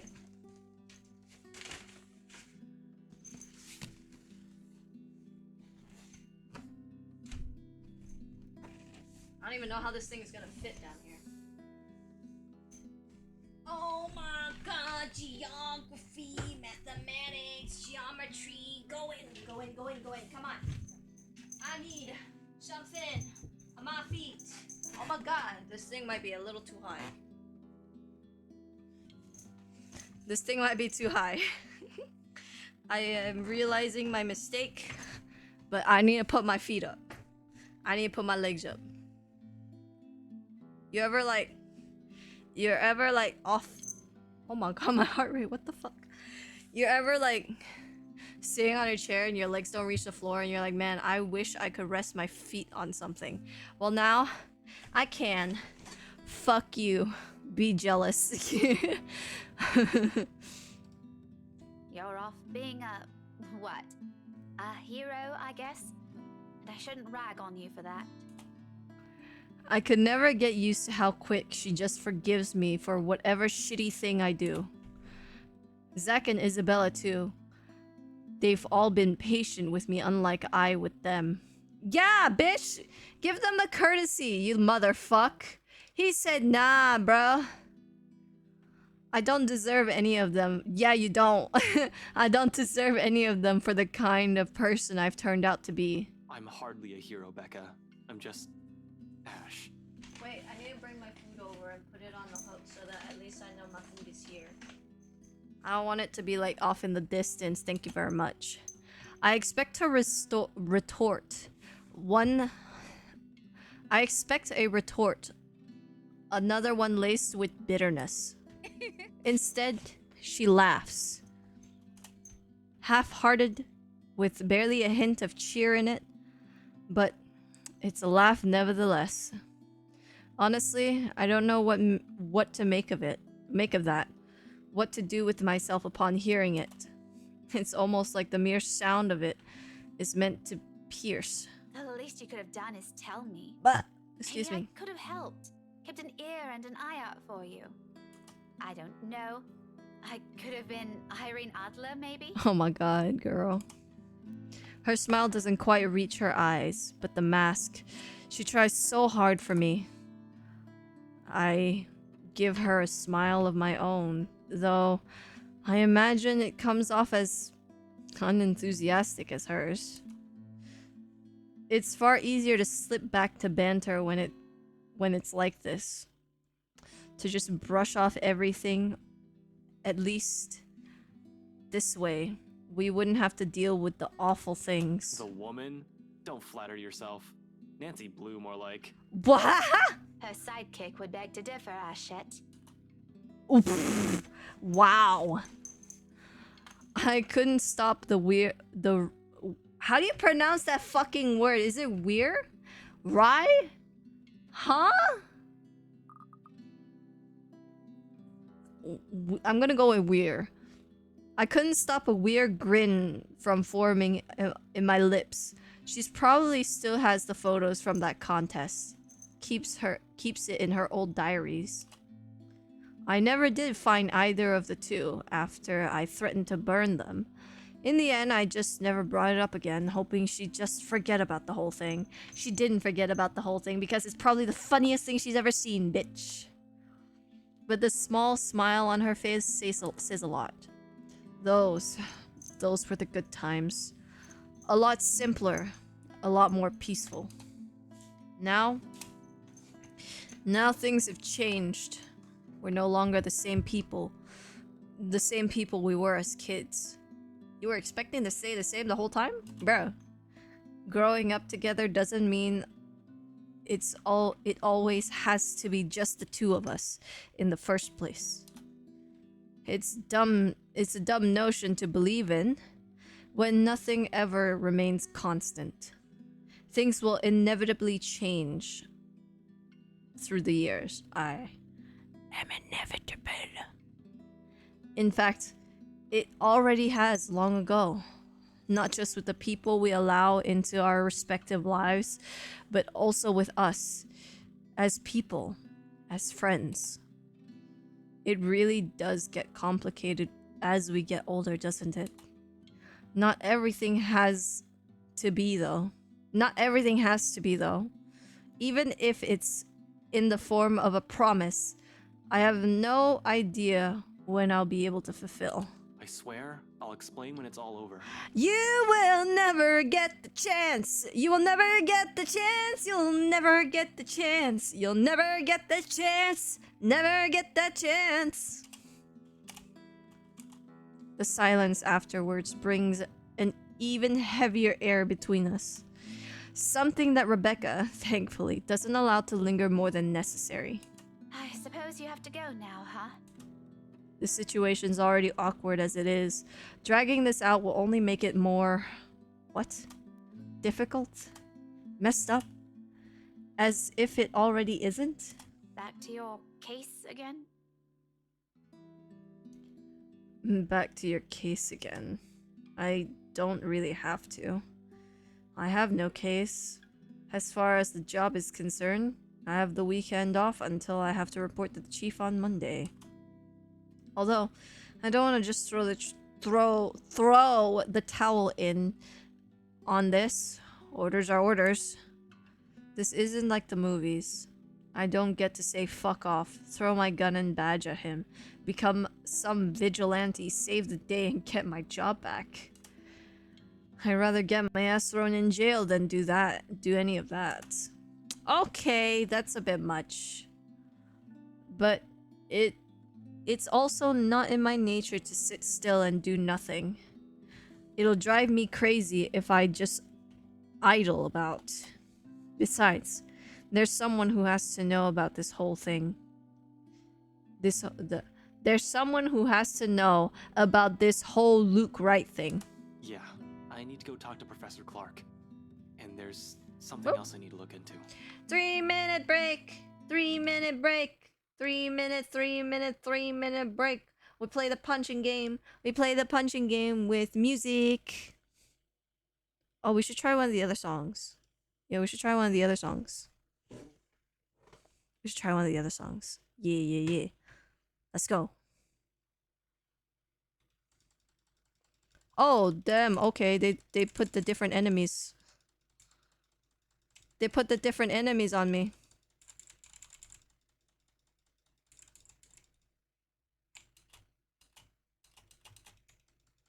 Woo! Yeah, kicked out of the way, bitch. Yeah! Get punched! Oh my god, it's heavy metal.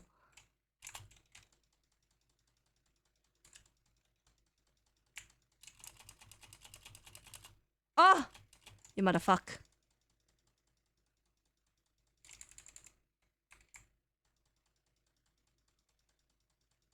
Can you like get out of my way? Oh my god, every single time, bitch. Come here. Oh, and of course she does that. Boom, bitch. Get out of my way. Get out of my way, bitch. Ah! Do you see that? That was a beautiful dodge. Did you see that shit? Boom, boom, boom. Ah! Oh my god. I am a god. Wee. Ow, really? Woo!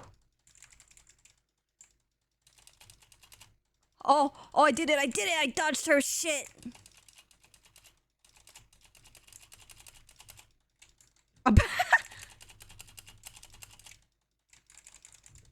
Come on. Beat her up.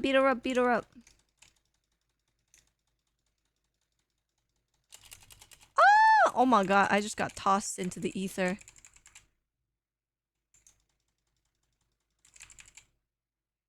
Boom, bitch. You thought.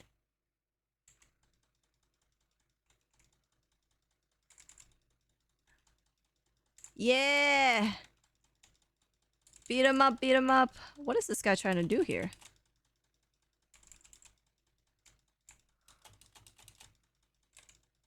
Whoa! Ow, okay, okay, bitch. Yeah! Yeah. Get him, bitch. Oh, this song is long. I just realized it's long.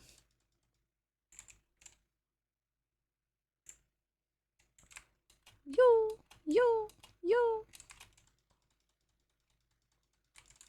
Oh, ad break is over, so I'm just gonna try and find the opportunity to pause the game.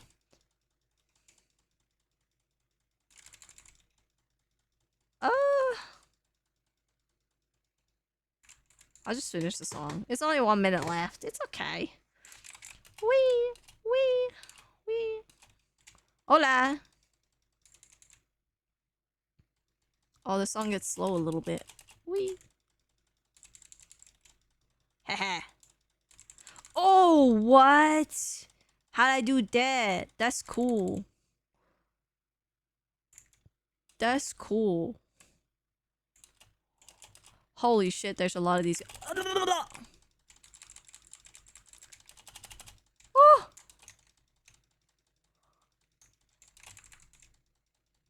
Oh my god, my alarm is ringing. Wait. Oh, yo, calm yourself. Oh!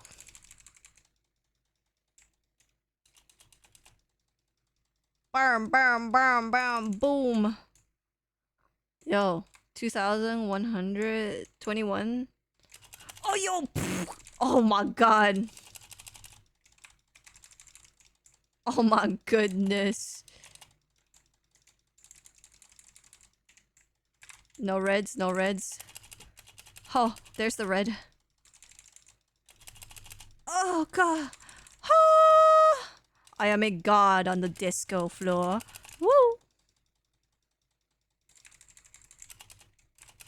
Wah. Get out of my face. Boom, boom, boom. Beat you up. Ah, no! B! Ah, I just kicked my toesy woesies.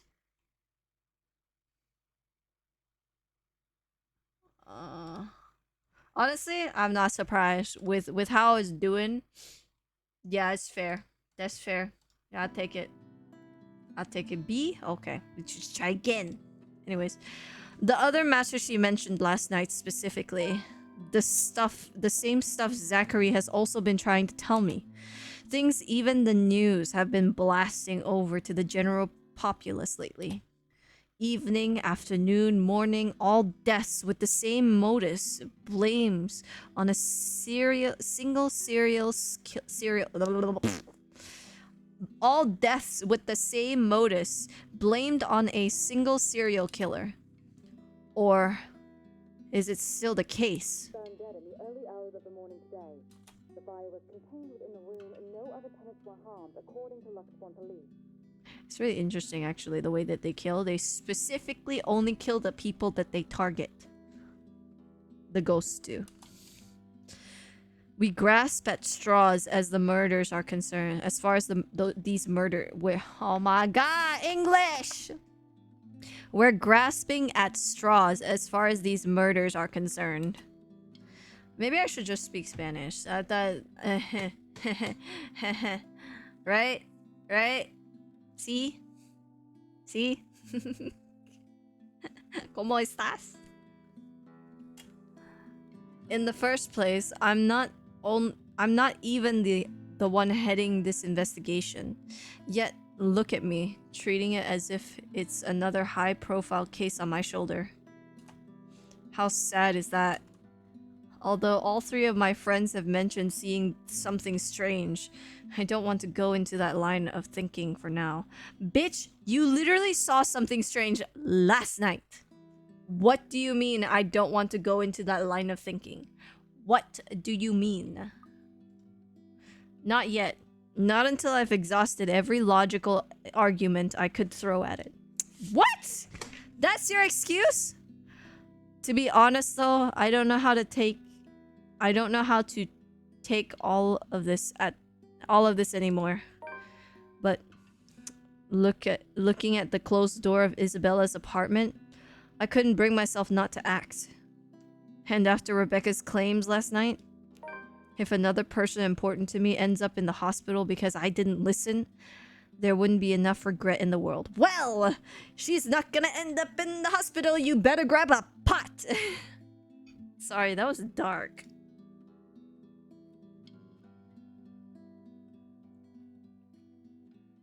Yum, yum, yum, yum, yum. Fuck, I almost came close to losing Isabella. Well, glad to hear you're talking to someone, at least. Even if it's not me. You sure you're not bothering the professor or anything? Don't you be a cheeky brat now. I'm sure he's a very busy man. You pointed that out yourself last night. Becca, even if he is, you know he'll make time for me. I'm his favorite after all, aren't I? Okay. Okay. Also, what the fuck?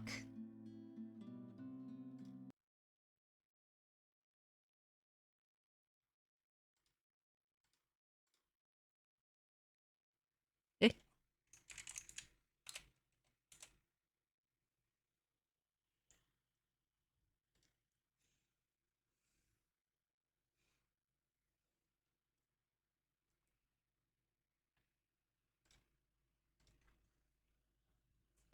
You know what's really funny about this shit? Is that this stupid thing keeps doing this shit to me and it's making me want to just...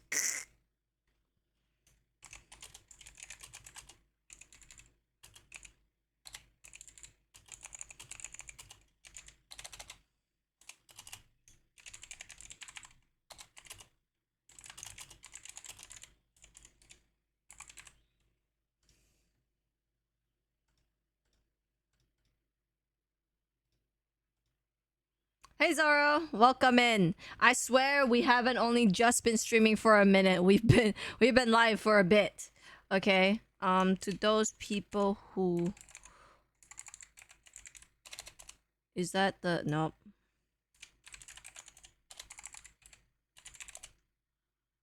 There we go. I'm good. My Wi-Fi is just being a bitch. Welcome back, Night. We're gonna go into an ad break immediately because, you know, pee pee poo poo, bitch ass motherfucker. This is why the stream is gonna be longer because, excuse me, my Wi-Fi is pee pee poo poo. So we're going to like have a couple seconds with this still, and then we'll go into the boxing game again. An attempt to keep things light again. Bad move, apparently. All I get in response is a roll of her eyes and a door being slammed shut in my face. I probably deserve that. Yeah, you probably did. We'll just have to fix this some other time. By then, her temper's sure to have cooled off significantly. Let's see. Let's see what to say. Rebecca confronted Ashton about what happened at the party the night before. Unable to tell her any details, the latter simply admitted it's confidential. Although Rebecca accepts this, her displeasure remains evident. Hopefully. For now, I can't laze around. Yeah, you can't laze around, bitch. I gotta attend to things that matter more. Find Professor Clark, deliver the bad news, then maybe I'll also drop by Zach's, check on him, hear what he has to say. He has also read that damn letter. Has also been saying odd things about a bunch of photographs. Back to the boxing game. Pew pew pew pew pew pew pew pew. I think that's propaganda.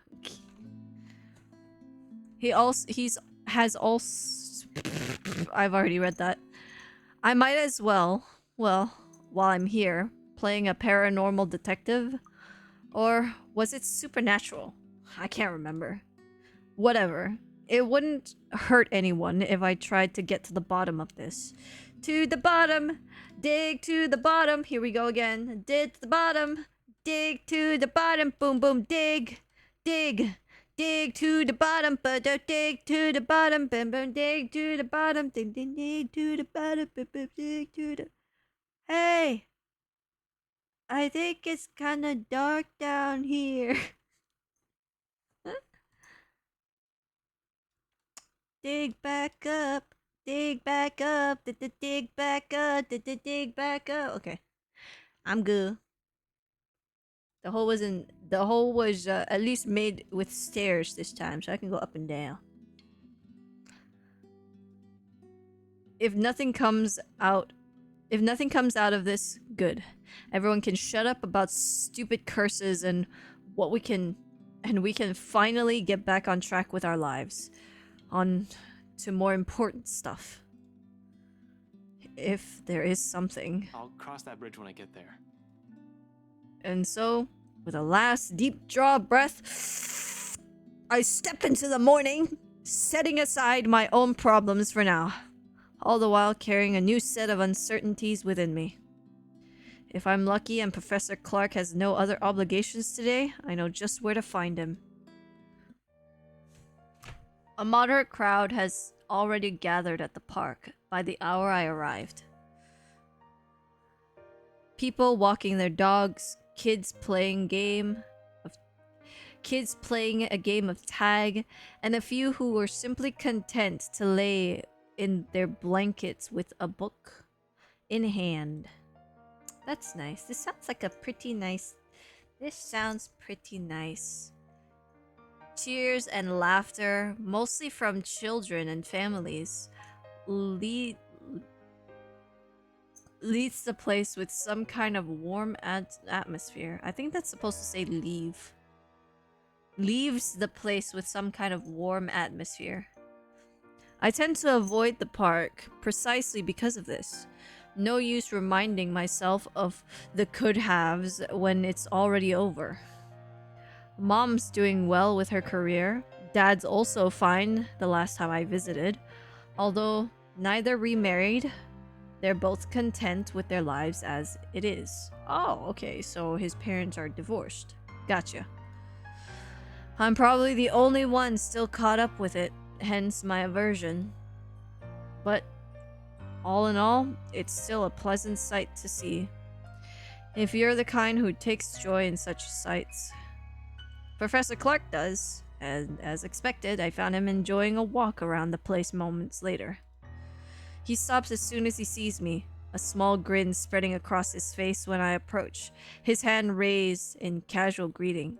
Not running today, Professor? Oh, no, not today. He runs? Normally? Just thought I'd enjoy the nice weather before it takes a turn for the norm again. So fair. And to what do I owe the pleasure? That's so fair. Enjoy the weather while it's still sunny. And then, tomorrow, it will be destroyed. Your hopes and dreams.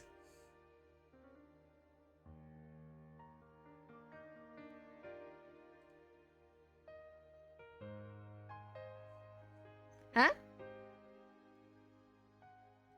Did I say something? What did I say? Huh? You okay, Knight? The guy certainly looks happy right now, in any case. I almost don't want to break the news to him. But it's better to get this off quick, as long as he doesn't shoot the messenger. He's not the type, however. Long-held resentment can change a person. Even someone as mild-mannered as the professor. Maybe we should sit down first. With a slight gesture of my hand, I lead the two of us to a nearby bench, away from anyone who might want to listen in. No? You're not okay? Oh, damn. Hang on a minute. I'm getting the safety net. Okay. Okay, fall if you must. I have the safety net. Not that there's much to hear. It's just for the sake of his privacy. He had enough of this city's tattlers 10 years ago. There's definitely no need to feed more fuel to the fire that has already died down years ago. I wait for him to take the empty space beside me before starting. Oh no, dramatic. Instead, he spares a moment to give me a once-over, quiet and unblinking during his scrutiny. He reminds me of all those times he has done the same back when I was his student. I try not to flinch meanwhile. Once he's done, he simply raises a hand, reaching up to correct his glasses. A habit, as I've learned many years ago. He does that once he's found what he's searching for. A nervous tick or an odd stain on one's person. Something to tell him about the one in front of him. The art of keen observation. I learned it from the man. It's very likely that he already has an idea of what this might be about, from my appearance and expression alone. Despite this, he allows me to speak first, and wordlessly takes the open seat beside me, a smile still on his face, as he watches the scene in front of us. I don't know about you, Ashton, but I've never seen an old man smile this way. He looked like he frowning. Have you seen an old man smile this way? Anybody? I've never seen an old man smile this way. He frowning. He like...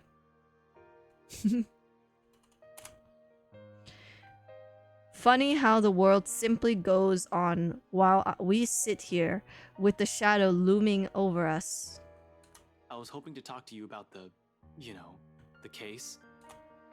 I suppose I'm just the downer today. As soon as I say those words, a look of concern replaces his cheery expression. Okay. His cheery expression was already a not so cheery expression. So I don't know what you're talking about. You aren't in trouble, are you? For a second I hesitate, looking at the dirt beneath my shoes. But I manage, eventually. After a long, ragged draw of breath, I pick up where I left off. Though, still fumbling with my words. I've been fumbling with my words. You hear? Have you been listening to how I've been reading this thing? Well, I'm in a bit of trouble, if you can call it that. He quickly raises a questioning eyebrow at that. But I'm not in danger or anything. You've said that same excuse a million times before, Detective Inspector. Heh. Those circles under your eyes and your slouch tell a different story. It's nothing like what you're thinking. Don't worry. I was just... Professor Clark is like, I read you like a book. You don't lie to me. I read you like a book. I was taken off the Luxborn firm case.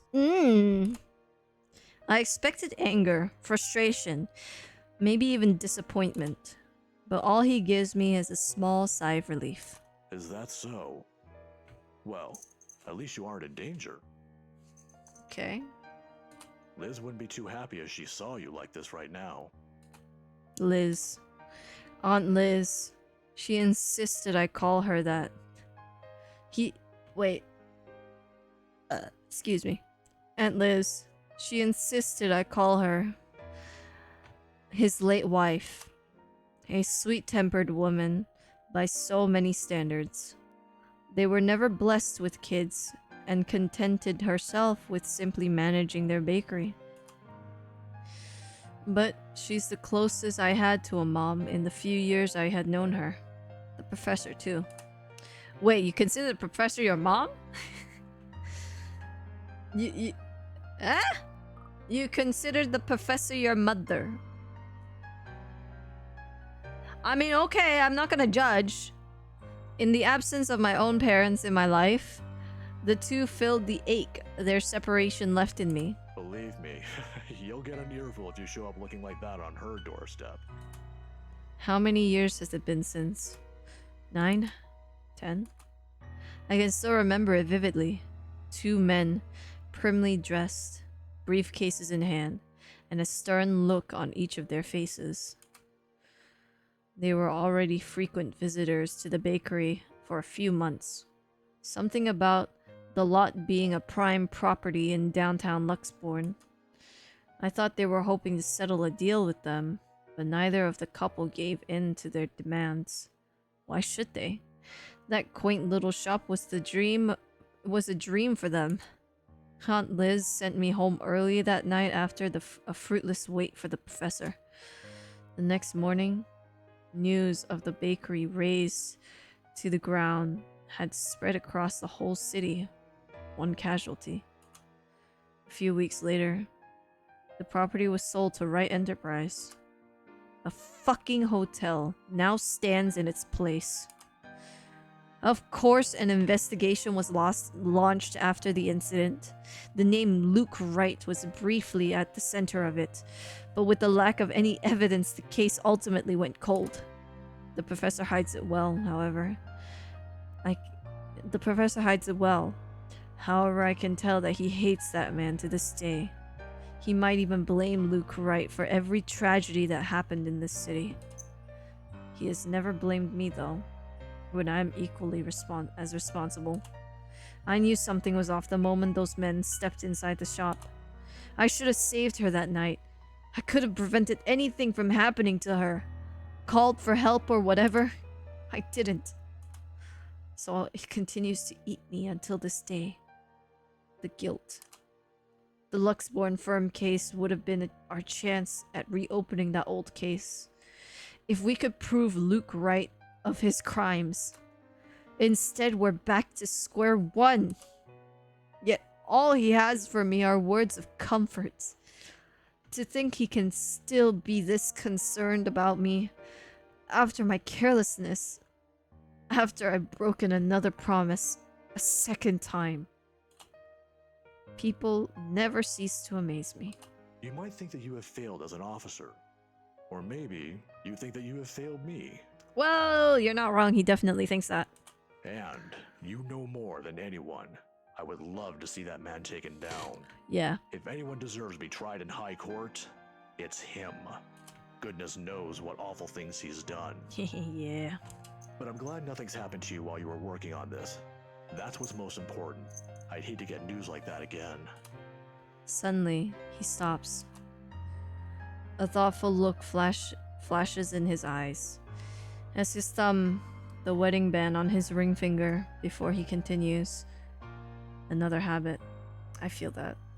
Whenever I'm worried, I definitely do play with my ring finger ring a lot. It's like, please, I'm rubbing you for luck and safety. Please drink some water, you thirsty bitch. Okay, I will drink some water. Thank you, Nobu.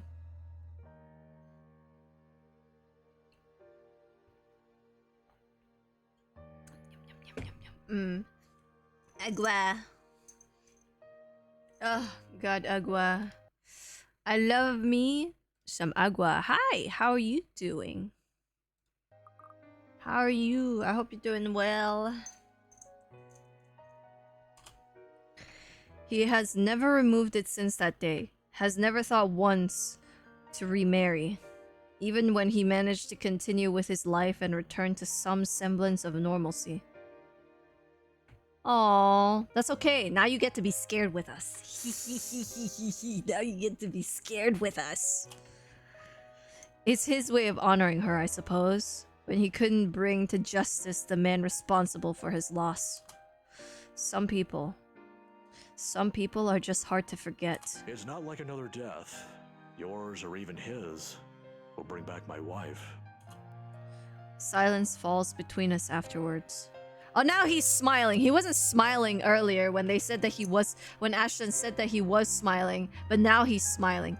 Bitch, what in the fuck? Can you, like, decide whether you want to smile or not, bitch? Okay. I don't quite know what to say after that. Really. Should I apologize? Show some sympathy? Going into this, I should have thought of something other than just breaking the news to him. I mean, what else could you think of? Because you already broke the news to him. That's like really all you could do, right? Like, let's be realistic for a second. What other things could you possibly say to him that would make this news any better? Like, what could you possibly say? I'm genuinely curious what you guys would think would be an hold on. What you guys would think would be an appropriate reaction or like an appropriate response other than breaking news.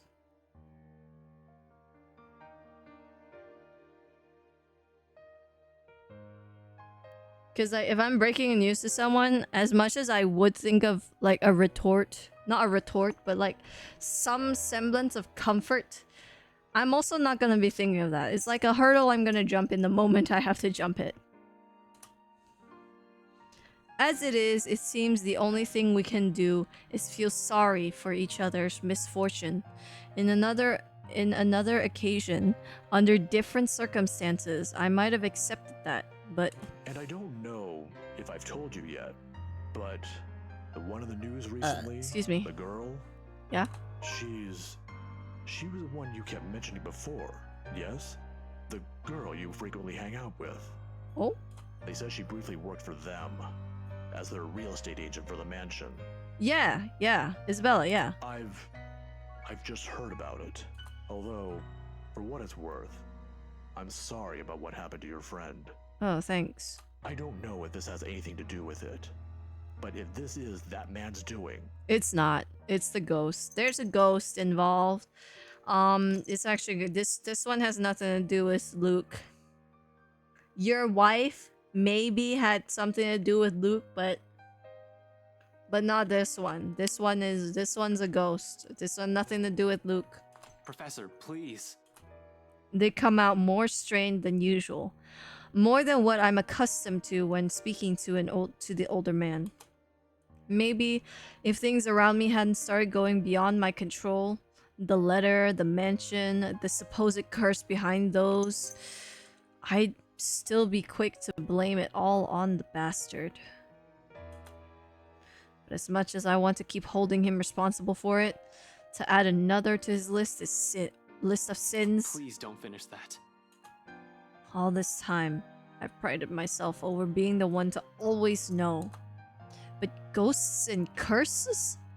These are things completely out of my depth. Professor Clark's right in some way.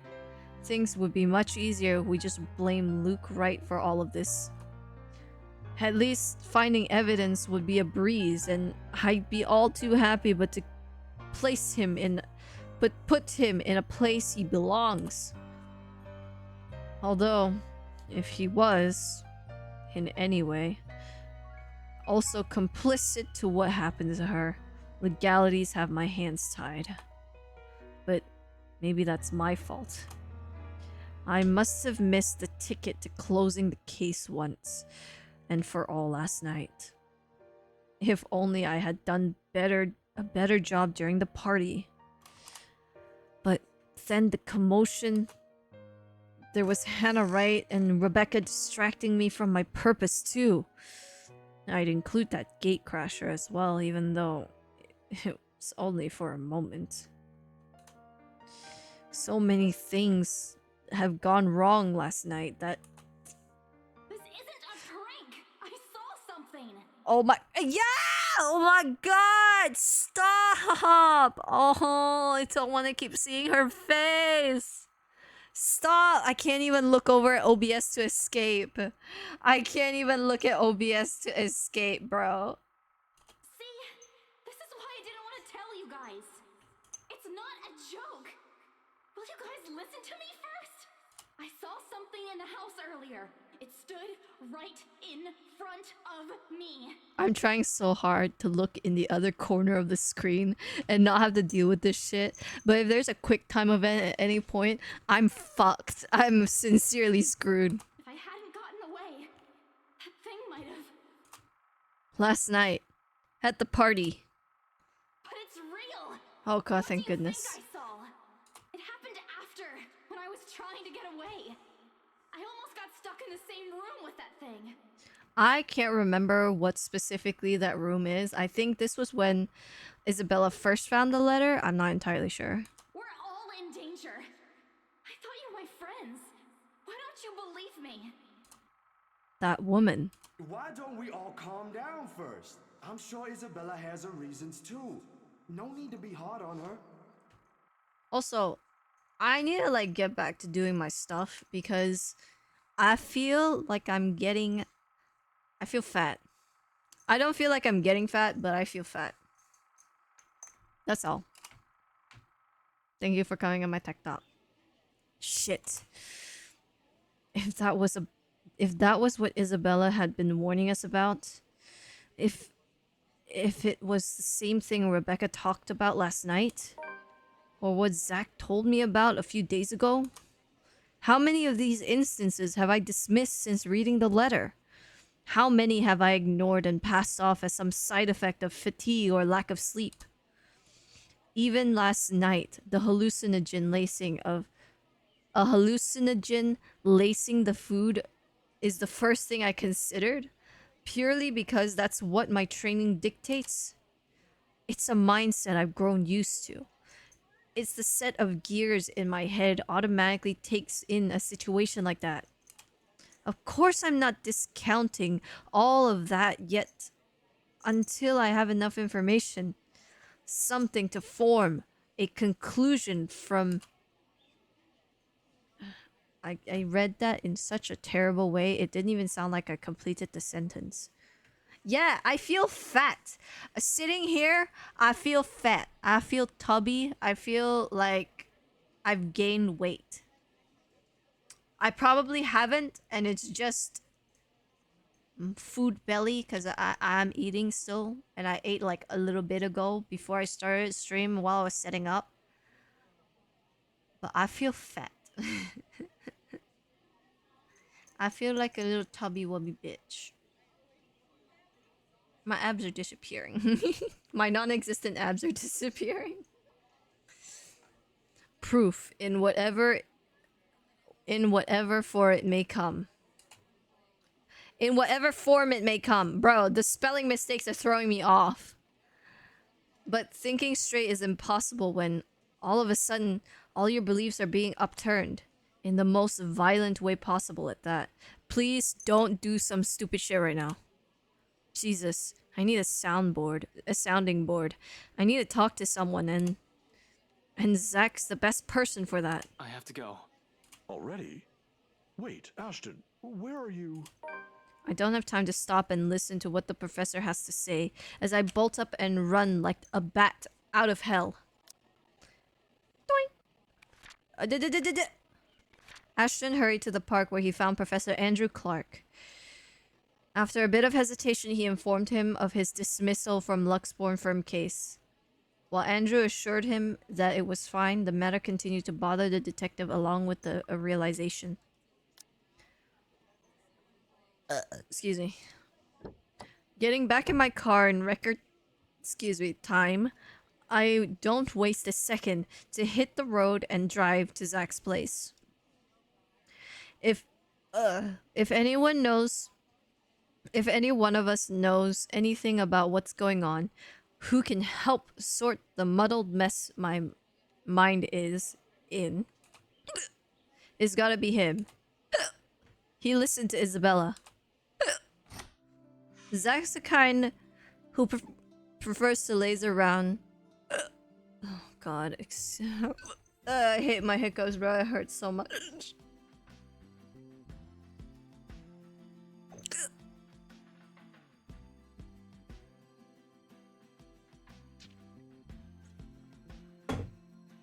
Oh, it hurts.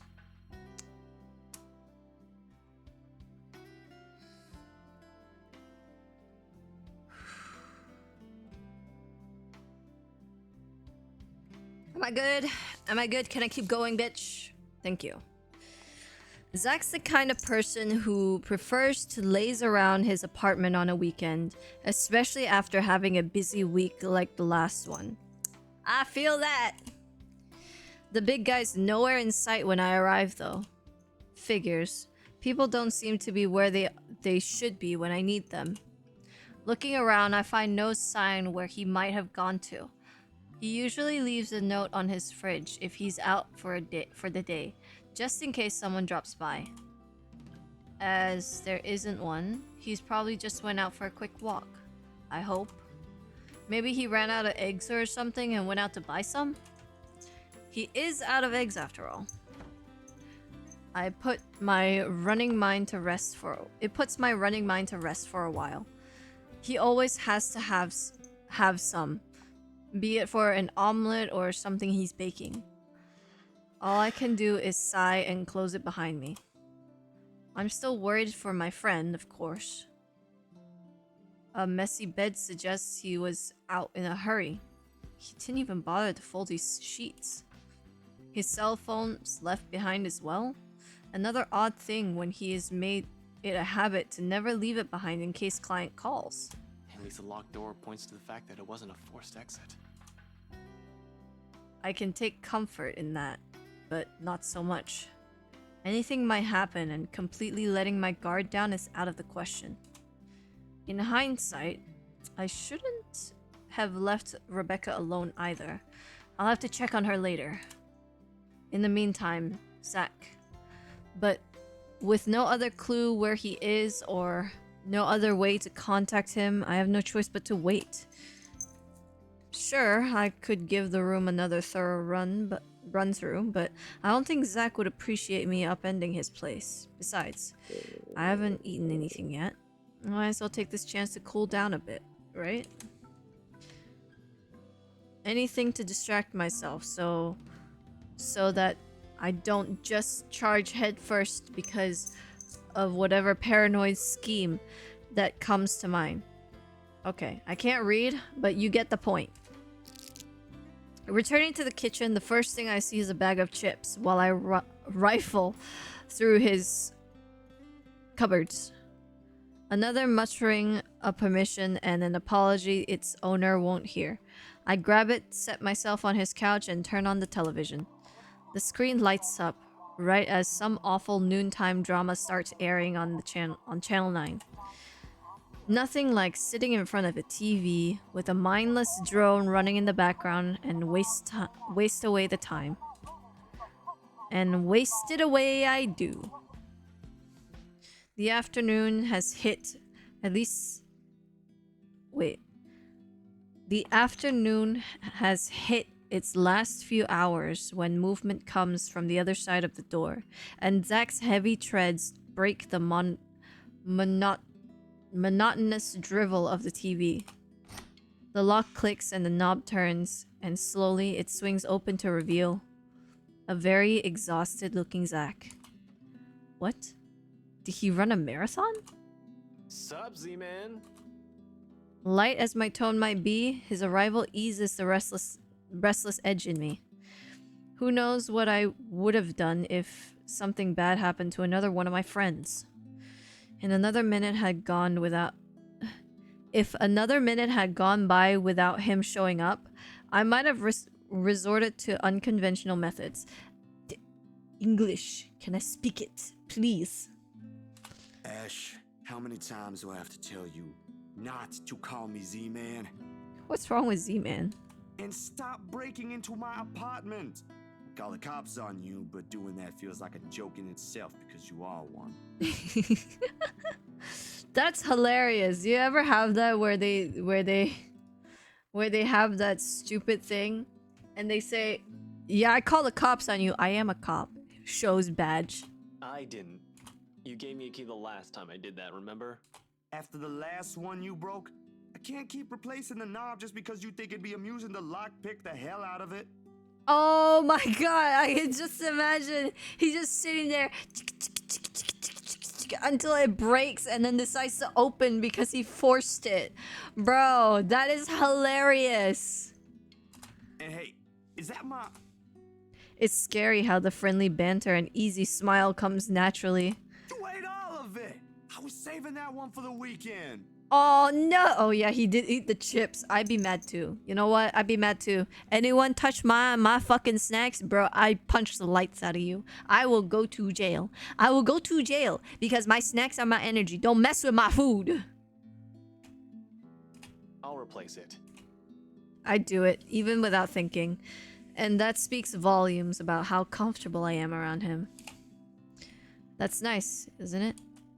What makes me afraid of it, however, is the idea that a time might come where I might just do these without even meaning to and offend him in some way. The friendship we have might be closer than most I've shared with others, but there are boundaries you can't cross without the other's permission. Zach's been respectful of that so far, neither asking about my parents or what happened to them. Me? I bet he'd say, not so much. It's also this easy banter that makes me wish we could stay like this. No worries, no problems, just potato chips and debate on whether or not I deserve them. Yeah, well, Ashton, unfortunately life's not like that, is it? Unfortunately, life is just not built like that for us.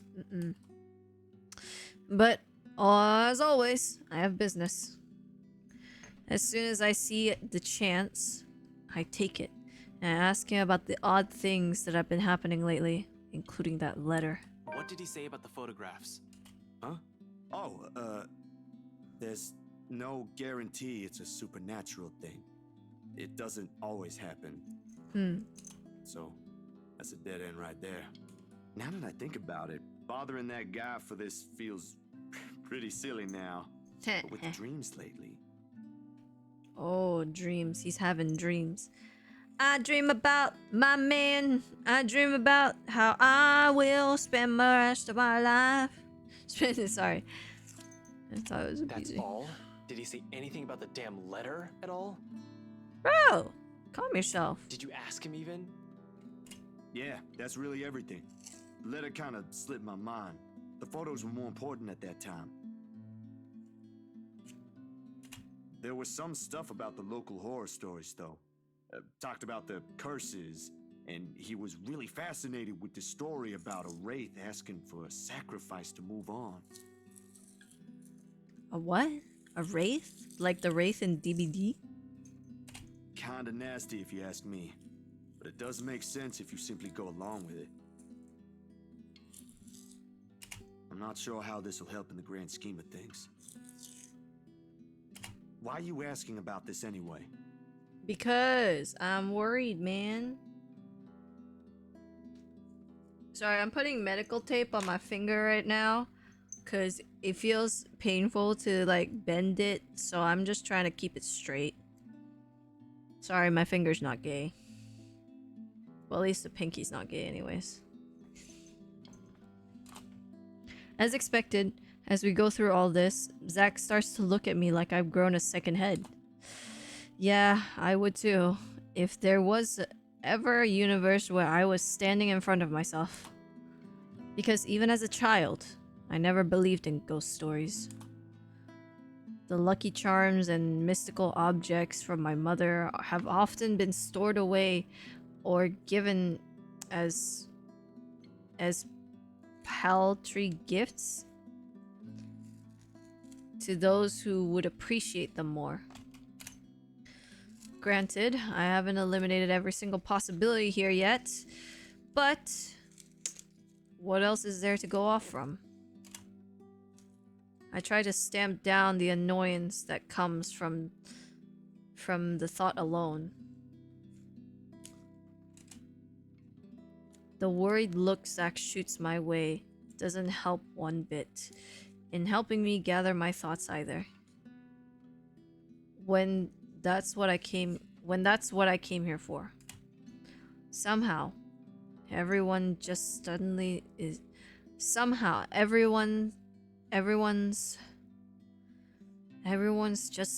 so worried about me. It's not like I'm pulling this out of my ass. Even Rebecca claims there's something shady going on.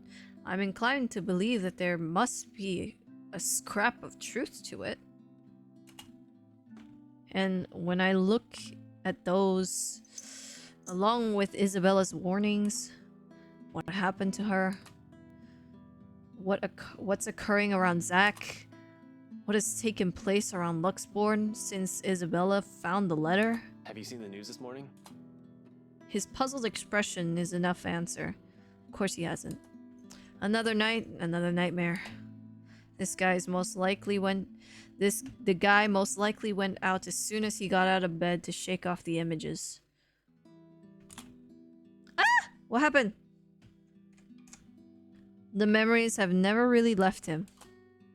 So, I show him, cycling through the channels, until I find one doing the recap of this morning's report. And there it is. God. The poor guy is unidentifiable with how badly his body's been burnt. Another victim by the Ainslam Butcher. Man's burnt after room catches fire. God. So eerie. Murder via arson? That'd be the logical explanation if I was an officer looking into it. Except they couldn't find any source of the fire. The fire didn't even spread. Found dead in the early hours of the morning today. The fire was contained within the room and no other tenants were harmed, according to Luxbourne police. They're going to consider spontaneous human combustion soon enough if they don't find anything else. But what's important for everyone to note is the state of the room. A similar writing was found in another victim's room from last week's incident. God damn, the fucking help me thing is so good. Oh my god, it's Both were gonna haunt me. employees of Briar Realty Corporation. LBN has reached out to the... Like, what happened to Cooper? Hell, I wonder how many other deaths like this that I've missed while I've been looking into right. The LPD is already thinking of it's a serial killer at this point. How long until they consult the London Metropolitan? I'm not sure. The Ainslam Butcher has always been an enigma, even to the people within this city. Gone for a few years, and then in the next, one body after another is found. Merely handling the case has apparently driven the chief inspector insane years ago. He never did find out who committed those murders. Maybe now? This time? You think this is... I don't know what to think, Zach. In the next second, I'm up on my feet and pacing the span of the small room without thinking about it. My body just needs to be busy, moving about, burning out rather than burning my own brain out. Sometimes I do both, but moving helps. I keeps the brain running. Healthy body, healthy mind. Or was it the other way around? Fuck. I can't even think coherently right now. I just know there's something. There must be something. There has to be something. I should have looked into this when she was still here. Maybe none of this would have happened if I did. The words slipped out of my mouth before I could censor them. The guilt and sorrow. Feelings I won't let others even catch a glimpse of under normal circumstances. All laid bare in this one moment of weakness. Zach will say otherwise. He's always been the optimist. The one who sees the best in people. But such sentiments or any words of comfort can't change the truth. That a single instance of neglect and indifference has cost me someone really dear to me. I'm telling you, he's in love with him. He's in love with her, not him, bro. What? Again, Zach has the right to blame me for it. I'm the one who doesn't have any... What? I'm the one who doesn't have any to be angry? What? Any right to be angry. Bruh. We've all been given our warning that day in that desperate pleading tone of hers, and I'm the first one who brushed it off. Still, like the usual, Zach tries. A benefit of the doubt I'm not worthy of. Rebecca and I are still here. And don't count Isabella out yet. No matter what the doctor said, I want to believe she'll pull through. She'll pull through. As long as we beat the ghost, she'll pull through. We'll manage, one way or another. Hell yeah! Don't make it sound so easy. We have no idea what we're dealing with here. Yeah, no shit, Sherlock. This whole fucking mess, and we are in the blind. Yo, someone needs to get this studio an editor or someone to proofread this shit because this is terrible. This is a whole fucking mess and we're in the dark. The only way to make it worse is if we start running around like a bunch of headless chickens. But I have a concrete plan now. I think. Aside from those writings, there's another thing linking most, if not all of those victims. The ladder. The ladder? The letter. Oh my god. I'll still have to look deeper into it, of course. However, this little detail had been bothering me since one of the investigating officers brought it up. Even the news has picked up on it. Most of the victims are employees of the same company before their untimely deaths. Briar Realty Corporation. However, my suspicions are mine for the moment. The details are something Zach doesn't need to know until I have something to show. It's enough that he's aware, and I have an idea in mind. For his part, Z-Man doesn't push it, and nothing but a heavy silence leads my departure hours later. Seriously, Zach was probably Zach would probably make a more responsible officer than me if he only had the heart to join the force.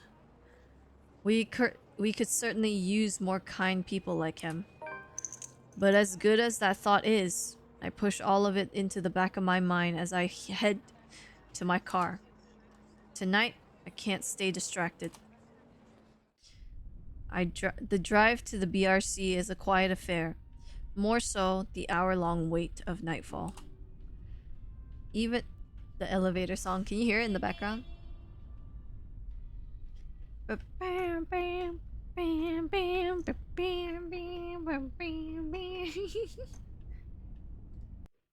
Hell yeah.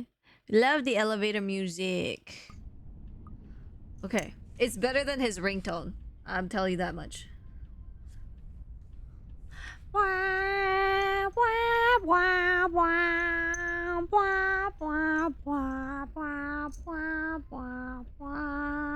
Eyelash in my eye. Even with the radio blasting lively tunes, the place is rife with tense energy. Only a matter of minutes now. But the ticking sounds don't take away the edge, and for the 5th time I reach out and fiddle with the radio, adjusting and turning the knobs with no real purpose. It's a nervous quirk I've developed and never bothered to correct during stakeouts. Something to keep my mind occupied during the long night. What I would give to hear Zach's, Rebecca's, or Isabella's voice right now. Scope BRC out. See if the real estate company has any more information than that may be of help. That's the plan. Cooper and Isabella both worked on it before. Traffic cams were useless, and those were supposed to be high def to begin with. High definition! Nope! High definition my ass, bro. Damn, huge waste of taxpayers' money when we can't even use it when we need it. True. The people at Tech have been at it since we got hold of the footage, and all they managed to salvage was a scant few seconds before she crossed the road. How does that help? The great thing known as paranormal interference. We love those. Well, there must be some use in that alone. Like, maybe someone pushed her? There was no one else. She just stopped right in the middle of the road. Just right in the fucking middle. It's like there was something there that prevented her from crossing. I just don't know what. Maybe a creepy lady standing in front of her. Wait, is there a picture of when she was in the car crash? Is there a picture of her when... Yeah, there's a picture of her stuff. Where... there's a picture of her stuff after the car crash happened. But, no. Zach, Isabella's not that stupid. There was something there. That's what made her stop, and the traffic cams didn't catch it. Something or someone. Someone was there. Sure, I could have checked the station for full reports. That's the easy, semi-legal way. But I don't want to bump into the chief right now. The guys at the precinct will definitely throw me out on his orders as soon as they see me. Not that my plan right now is any better. I'm just breaking into a different place, more or less. Honestly, it's a toss-up between breaking into this office or into the Wright's mansion. As it stands, I have an easier time getting in here first. After all, why would someone want to break into a realty company? But been here many times before anyway, for a few casual visits when I wanted to bug Scaredy Cat. He's talking about Isabella. He's calling her a scaredy cat, motherfucker. Man, this guy. He's giving me more and more reasons to kind of like want to punch him in the face. And I kind of pitied him at first. Bitch. Over the years, I have more or less grown familiar with their security setup and how badly staffed they are. Plus, it's an old building. If the bankruptcy rumors are true, it just means their access protocol might also be outdated. It gives me enough confidence as I exit my car and march towards the building.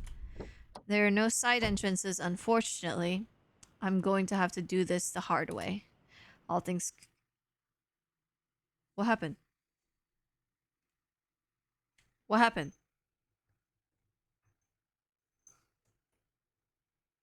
Hello? Where's my game? Where's my game? Where's my game? Oh my god. Why did it do that? It scared the shit out of me. Hello? Don't fucking do that. Oh my god.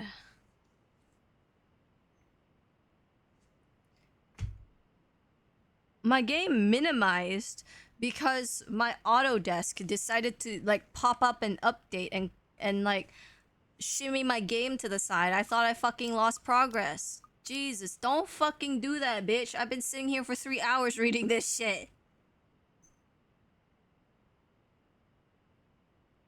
Right? Damn. All things considered, though, it feels like this might go smoothly. And where do you think you're going, young man? Hey there, sir. A nice night we're having, eh? Smack it. Yeah, okay. Smack that. Right on the floor. Smack that. Give me some more. Smack that. Hello yourself. It's late. Most offices in this building have already closed up shop for the weekend. The bloke seems friendly enough, though one can't really tell from his voice alone. He might be the wary sort, for all I know. Keeping an unconcerned face and aloof air won't hurt, until I figured out how to wiggle myself out of this situation. Just come back on Monday if you have important business. He's probably been working here for a few months already, maybe around 4 to 6 months max. Otherwise, he would have recognized me at first glance. I haven't shown my face here since I've been assigned to the firm case a year ago. In the first place, none of their security officers ever lasted a year in service. The longest was around 7.5 months. What? 7.5 months? Bro, not even a year is insane. The turnaround rate for their security is crazy.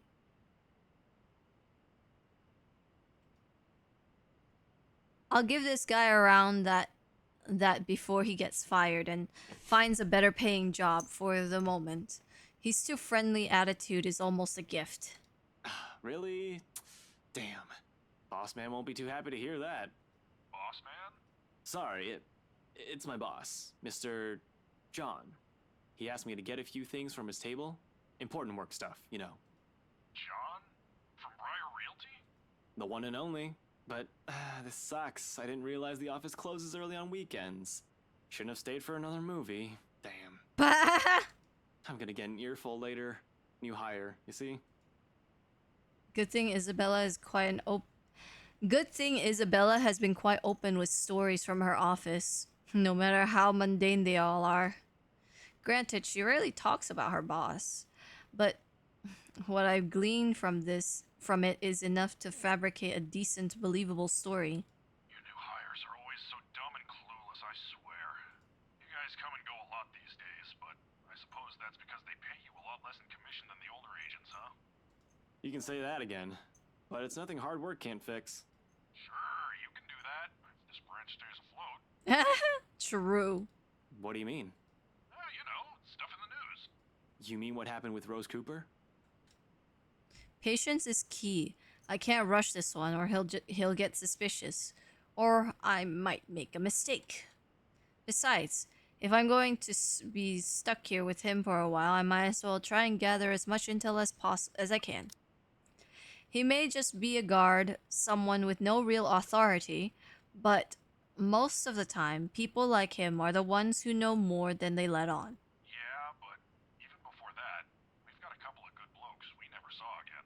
Oh? There was this one kid too, Santillion? Sanchez? Santillion. What's her full name? Isabella. I think her name is Sanchez. Wait. Santos. Santos. Isabella Santos. Really? Those guys could have just resigned for all you know. Dunno, I only catch tidbits of stuff from over here. Though seriously, I heard the branch is getting flushed soon, but that's no excuse for anarchy. Oh. You're the third newbie he's sent running errands this week. I can't keep letting you all in after office hours. Anarchy. Anarchy! Boo! I'll get in trouble too, you know? Come on, just a few minutes. There's a long pause from his end as if he's contemplating his options. A little push is all it needs before he gives in. You know how fickle the boss's moods can be. Well, yeah, but... Please, I really need to get those files to him tonight. All right, go ahead. Swear you young ones have no respect for authority. He said, fuck you. I've already locked up the main door. I'm not gonna open that even if you give me puppy eyes. That's fair. That's funny. Thanks. I owe you one. Using the side door presents a different problem, however. It needs an access card, one I don't have. I could pry it open and use a gecko, but right now, right under the guard's watch? There's just this one problem. What is it again? I forgot my access card. I make a show of facing the camera, pulling my empty pockets out, and presenting him the sorriest look I can muster. This is my sorry face. Wait, look, this is my sorry face. This is when I forget something and I look at you guys, I'm like... Wait, hang on. Wait.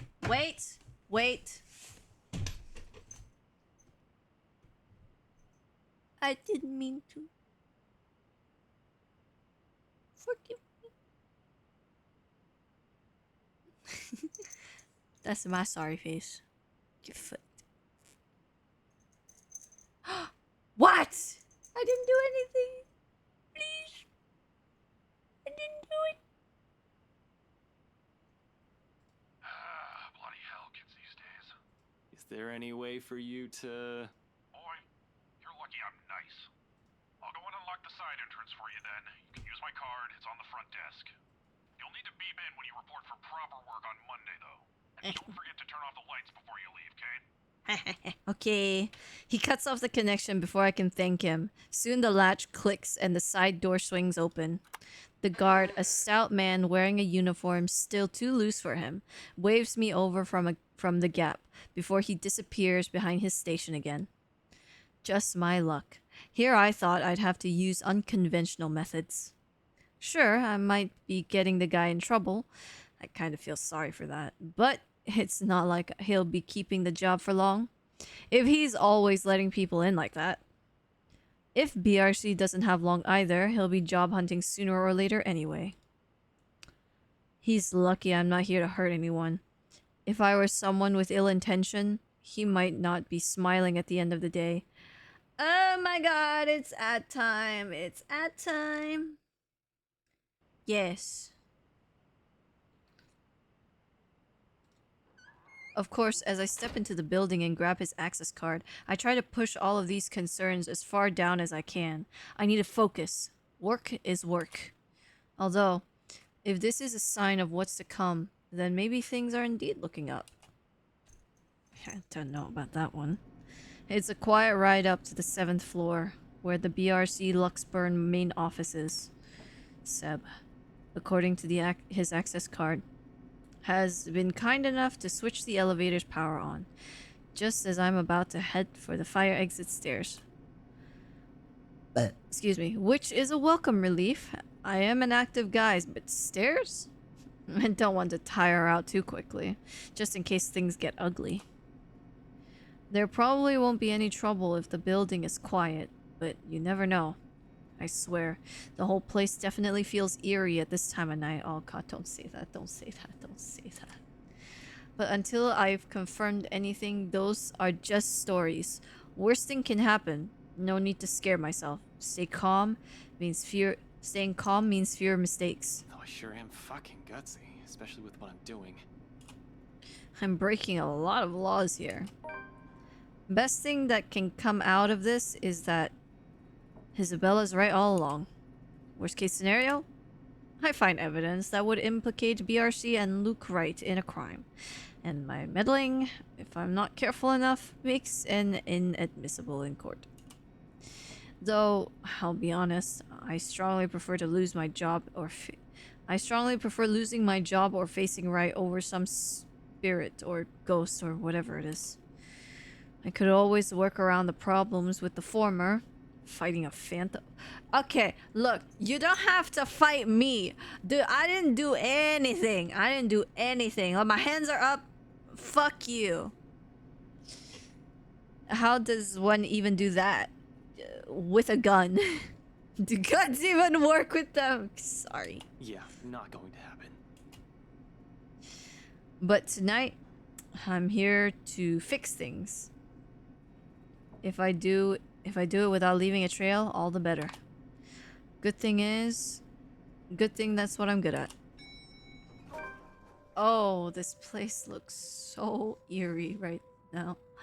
The immediate area beyond the elevator doors sees the agent stations. There's a lot more... Oh god. There's a lot more to the floor, of course, but first order of business as soon as I'm in, locate the records room, then the security.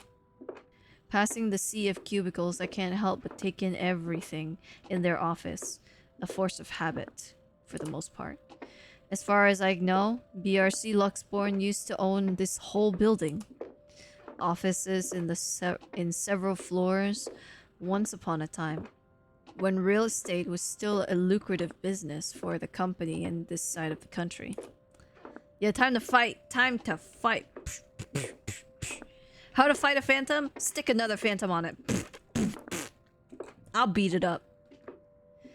Then competition showed up and suddenly everything's not so good anymore. It only got worse as the years went by, or so according to the rumors. Now the branch is just this floor, despite what a huge sign on the building's facade says. And frankly, it's not too hard to believe. When one looks at the state of this room right now, the number of desks have been cleared out. Personal mementos are scarce, as if the employees have gone on an exodus. That'll be the downsizing, probably. Searching for what I need would be a whole lot easier if Isabella were here. Maybe she'll even tell me more about the sudden layoffs. She has always been. Focus, Frey. There's no point in whining or dwelling any longer on it. That's why I'm here in the first place. Yes, we gotta look for the thing. Please, I don't want to stay in this dark, scary place any longer than we have to. Without her, I'll just have to do this the old-fashioned way. I'm a detective, aren't I? Besides, the longer I take here, the riskier the situation becomes. Brushing it all off, I immediately get to work. On the far wall of the main workspace, plaques label most. Wait, on the far wall of the main workspace, plaques labeled most of the doors for easy identification. The staff lounge, the branch manager's office, and places I'm familiar with, and they're easier and most accessible of the private rooms. The right of the manager's office is the meeting room and human resources. To its far left, the records, followed by security further back. Easy as pie. What will be tricky is getting inside both rooms. The security room first. The fact that no one has walked out when I entered means the room is either empty or there are guards sound asleep. I'm banking more on the former. If they're cutting corners and firing agents, I have no doubt that they've fired the guy stationed here. If they have anyone watching the monitors in the first place. It's a rather common thing for establishments. Just leave security recording indefinitely and only check the footage if something actually happens. Just to check, I press my ears against the wall. Yeah, I press my ear against the wall. Yeah, I'll hear everything through the bricks. I pressed my ears against the door, listening for a sign of anyone occupying the room. For a oh god, don't fucking do that. For a long minute and nothing. After a long minute and nothing, I move back towards the records door and give the nod a few rattles. Time to get to work. Standard lock and key. Should be easy enough to pick. Bro, you picked Zachary's door till it was destroyed. Are you sure you're actually good at lockpicking, or are you just good at rolling nat ones? Is that what this is? You're just rolling nat ones on not lockpicking? We have lockpick sets, but those are only to be used if necessary and with a search warrant. Even then, it's a skill set rarely needed. Subtlety isn't a cop's priority of if they have authority to search the premises. Bolt cutters and brute force are favored methods. If those fail, we call locksmith. Me? I prefer a good old hairpin. I prefer the good old hairpin trick when those options aren't available. Besides, they're easy to hide and store for emergencies. Running my hand through my hair, I pull a pair of bobby pins. 2 of these, and I can just about open any standard lock. One makes a lever and the other makes the handle. I won't call it a complex skill, but it certainly takes time and a lot of patience to successfully pick a lock. It also takes time and a lot of patience to read a line. Holy shit. Good thing I've practiced with them for a bit in my college years.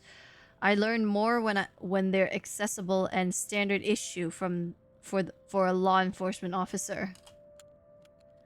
A wiggle here, a click there, and I managed to seize all the pins in the locking mechanism soon enough.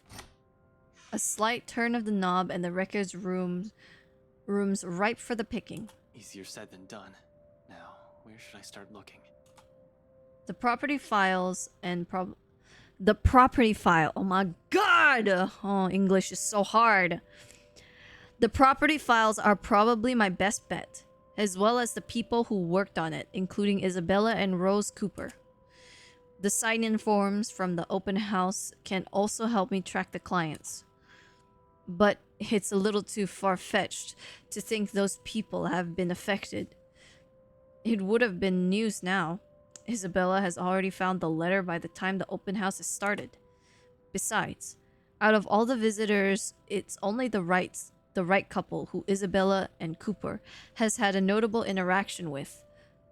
And one that led to the sale of the mansion.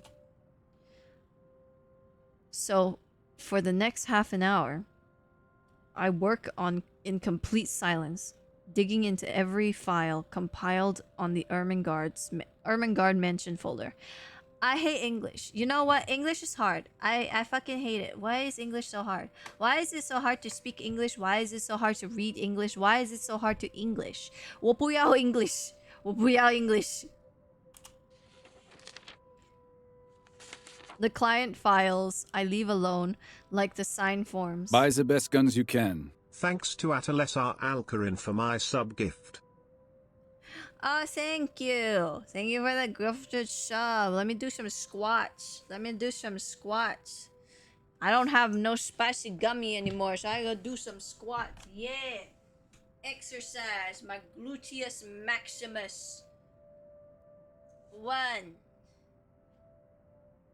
2, 3, 4, 5, 6, 7, 8, 9, and 10. What the fuck, bro? You're like trying to destroy my tongue, esophagus, and stomach, and my ass, all in one thing. What is wrong with you, Korax?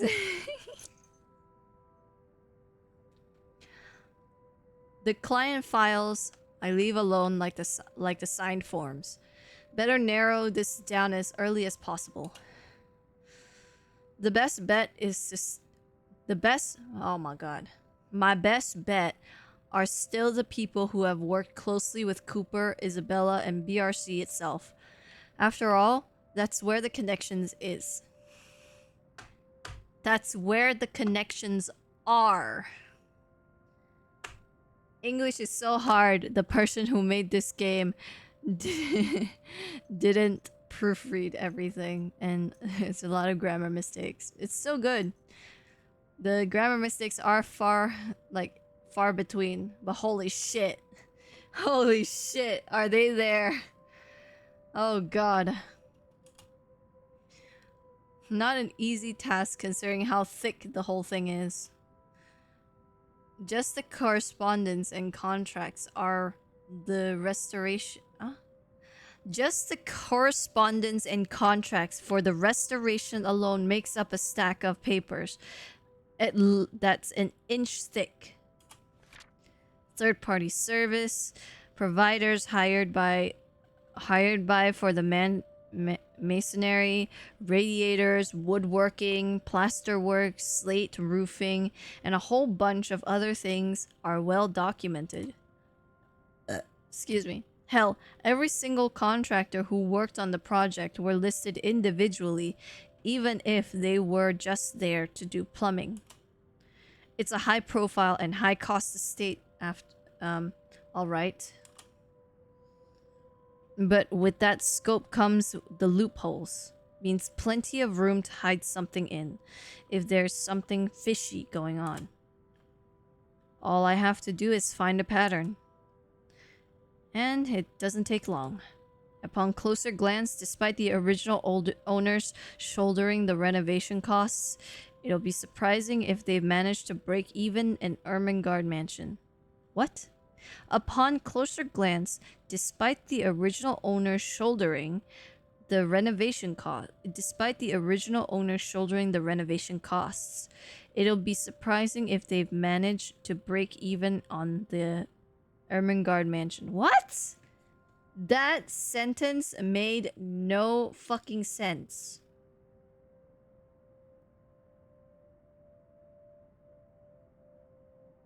Did that sentence make any sense to anybody? That made no sense to me. What in the fuck? What with the additional expenses for the open house, the commissions for their agents, and other overhead fees, at one point, the negotiations to get it listed under BRC's name almost broke down. Broke down too. Some disagree about the listing price. The owners wanted to get rid of it as quickly as possible, while keeping the worth at a profitable level. BRC was insisting on a higher amount, double what the appraiser suggested. This, plus the rumor of of their branch is... Plus the rumor that their branch is closing? BRC Luxborn really is in the red. And the sale of the mansion could have easily been a desperate move to keep the branch afloat. No wonder the final sale happened as fast as it did. Sheesh, this place is just unlucky. Going bankrupt while the rest of this crap is happening? Crazy. But this isn't what I'm looking for. What I need is the who. The people aside from Isabella and Cooper involved in this business with the mansion. And the how they are now. I can't do much with the outside contractors. They won't be on file. The employee lists, on the other hand. Because if Isabella was to be believed, if what she's seen and what happened to Rose Cooper is because of that letter, I need to know everyone who has possibly read it aside from the three of us. What? Oh my god, I can't. I'm like dyslexic fucking ass shit. I can't read, bro. I need to know everyone who has possibly read it aside from the three of us. If they've been noticing strange things too.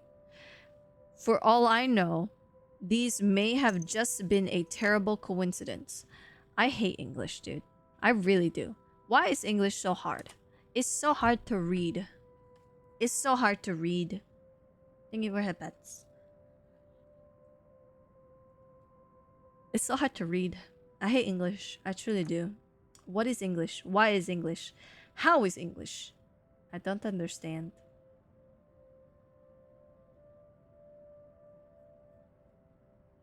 Anyways. Although the thought of the start... Oh my god. I want to bash my face into something. Although the thought of that starts to diminish as I dig into the BRC's company file. Turns out there were 2 more employees who handled the mansion directly, aside from Cooper and Isabella. Christian Tsai, the realtor specialist, and Mark Julius Jean Marie, the estate appraiser. This C guy, he was in custody just the other day. Folks at the precinct said they went to his house after a noise complaint. They found him acting all crazy and had to take him in when he started getting violent. Oh shit. Kept screaming about a woman. It was driving the guards mad, but he didn't last too long. A few hours in, he just started bashing his own head against the wall. Okay. Don't make a character do the thing I wanted to do. 'Cause damn, that's insulting. And well, it was messy to say the least. Guy is in the hospital right now, and I heard they're looking into putting him into a psychiatric ward as soon as he's recovered. Within the company, he is marked AWOL. Jean Marie, on the other hand, his employee file notes his date of leaving, and even when his final payment had been given. Along with it, there's a letter to his family about the appraiser being found dead in the office. Communication is hush-hush, and there's mention of compensation if they don't talk about it to the media. Inspector Abigail has often scolded me for not reading the report on a regular basis, but I try to keep up to date as much as I can. When I do, I make sure I'm aware of the gist of what's going on in my city. This never reached the police's ears or the health and safety executive. Business going under and someone dies while working here? Of course they want to keep that quiet. It's bad publicity. This whole thing is just getting freakier by the minute. Freakier, alright. I continue to flip through the documents for a while more. It's a quarter of an hour later when I put down the papers with a sigh and begin placing the folders where they belong. Aside from those 2, I found nothing else of note. I feel like I'm still missing a lot of things here. Doink, doink, doink. To search for answers, Ashton broke into BRC Luxborn's office at night. Although the files he found reveal the real deal with the mansion's sale, somehow it felt lacking. Bro, I'm getting stressed right now. I know my heart rate is not reflecting that because it's not feeling what I'm feeling. But damn, I'm stressed because he's in the dark looking through these files by himself. God, if this thing appears out of nowhere, I'm gonna fucking punch my screen.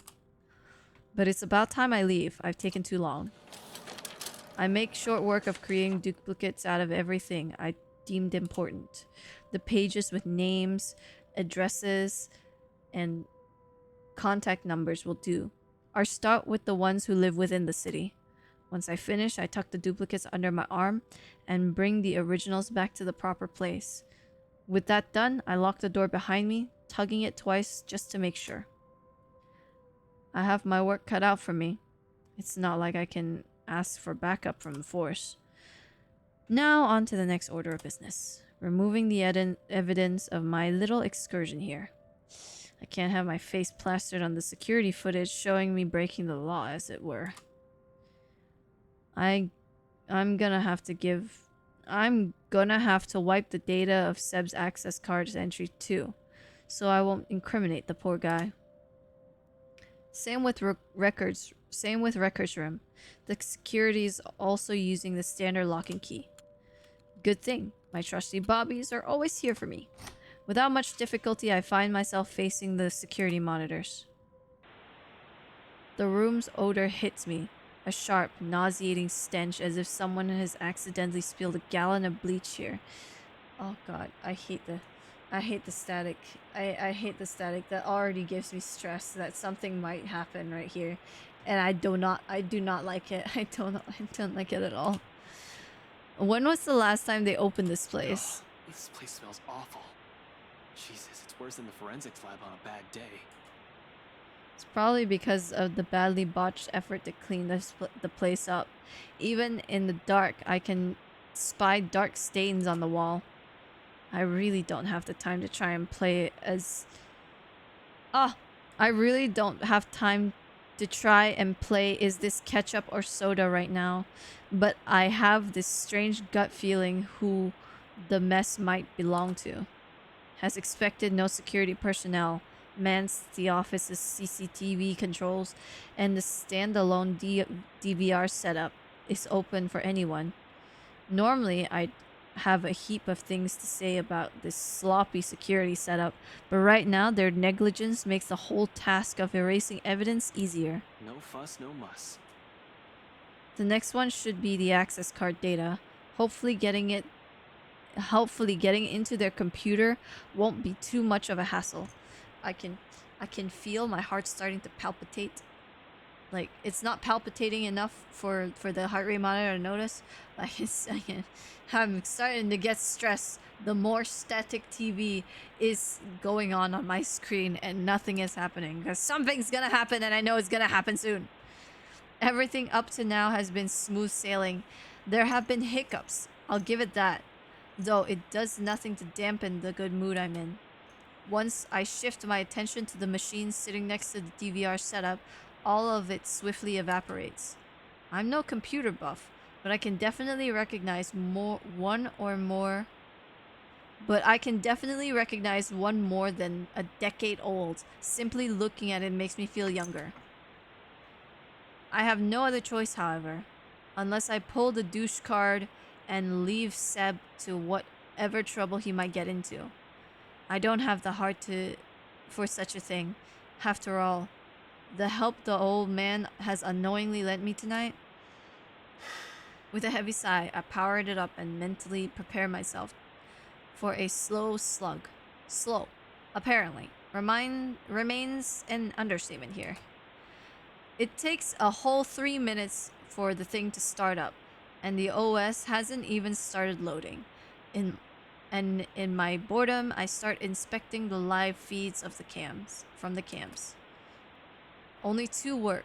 One view from the outside, everything seems in order there, and the other from the main workspace where a fleeting glimpse, a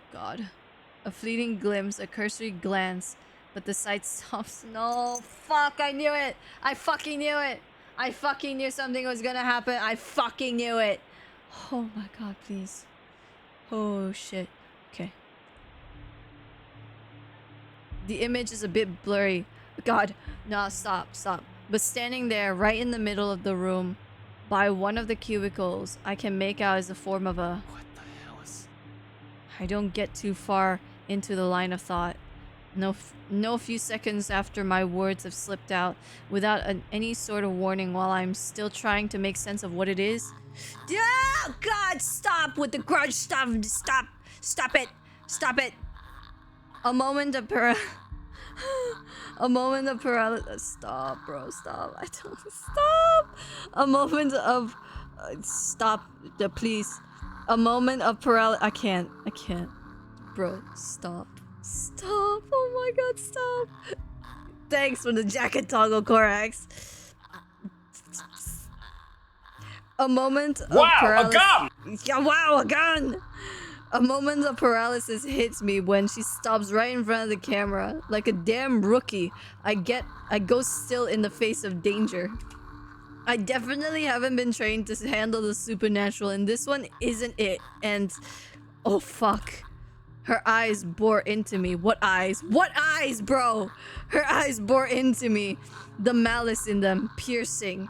Even beyond the screen, it's enough to make me go numb. Bro, stop. I don't want to look. Stop. Ah! Only the mug crashing to the floor when my hand accidentally takes a swipe at it snapped me out of the trance. Without a second thought, I back away from the controls, from the room, ready to be done with this place. But before my foot moves, she disappears. Ah! You fuck! Instantly, oh god. Instinct instantly takes over, and my hand quickly reaches for the gun at my side, only to meet empty air. A mistake that costs me a few precious seconds, while the paperwork I've brought with me threatens to scatter everywhere at the same time, gathering everything in myself once more. With no weapon to protect myself, my sense of self-preservation kicks in, and I lunge towards the door. Thank God he's running. I sprint across the office without daring to look back. As soon as I make out of the office, I practically throw myself into the open elevator and slam the button for the ground floor. A sigh of relief escapes. Oh my god, I fucking knew it. I fucking knew it.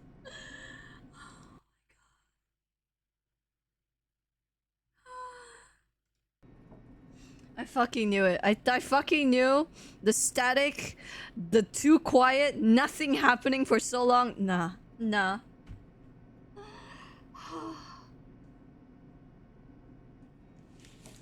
Nah, bro. Oh my god. Oh my lord. Oh.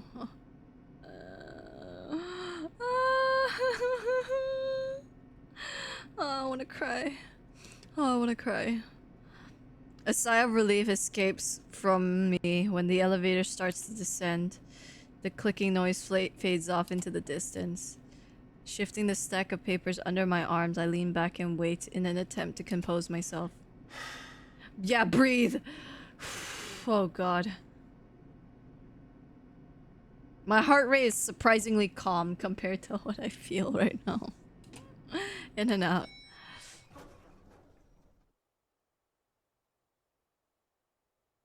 Nope.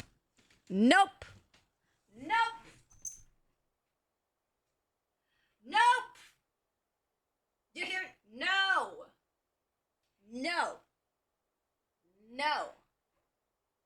Okay? No. Just say that again. No. Do you hear that? I hear it too. It's called silence. And it's not good. It is never good in a horror scenario for there to be silence.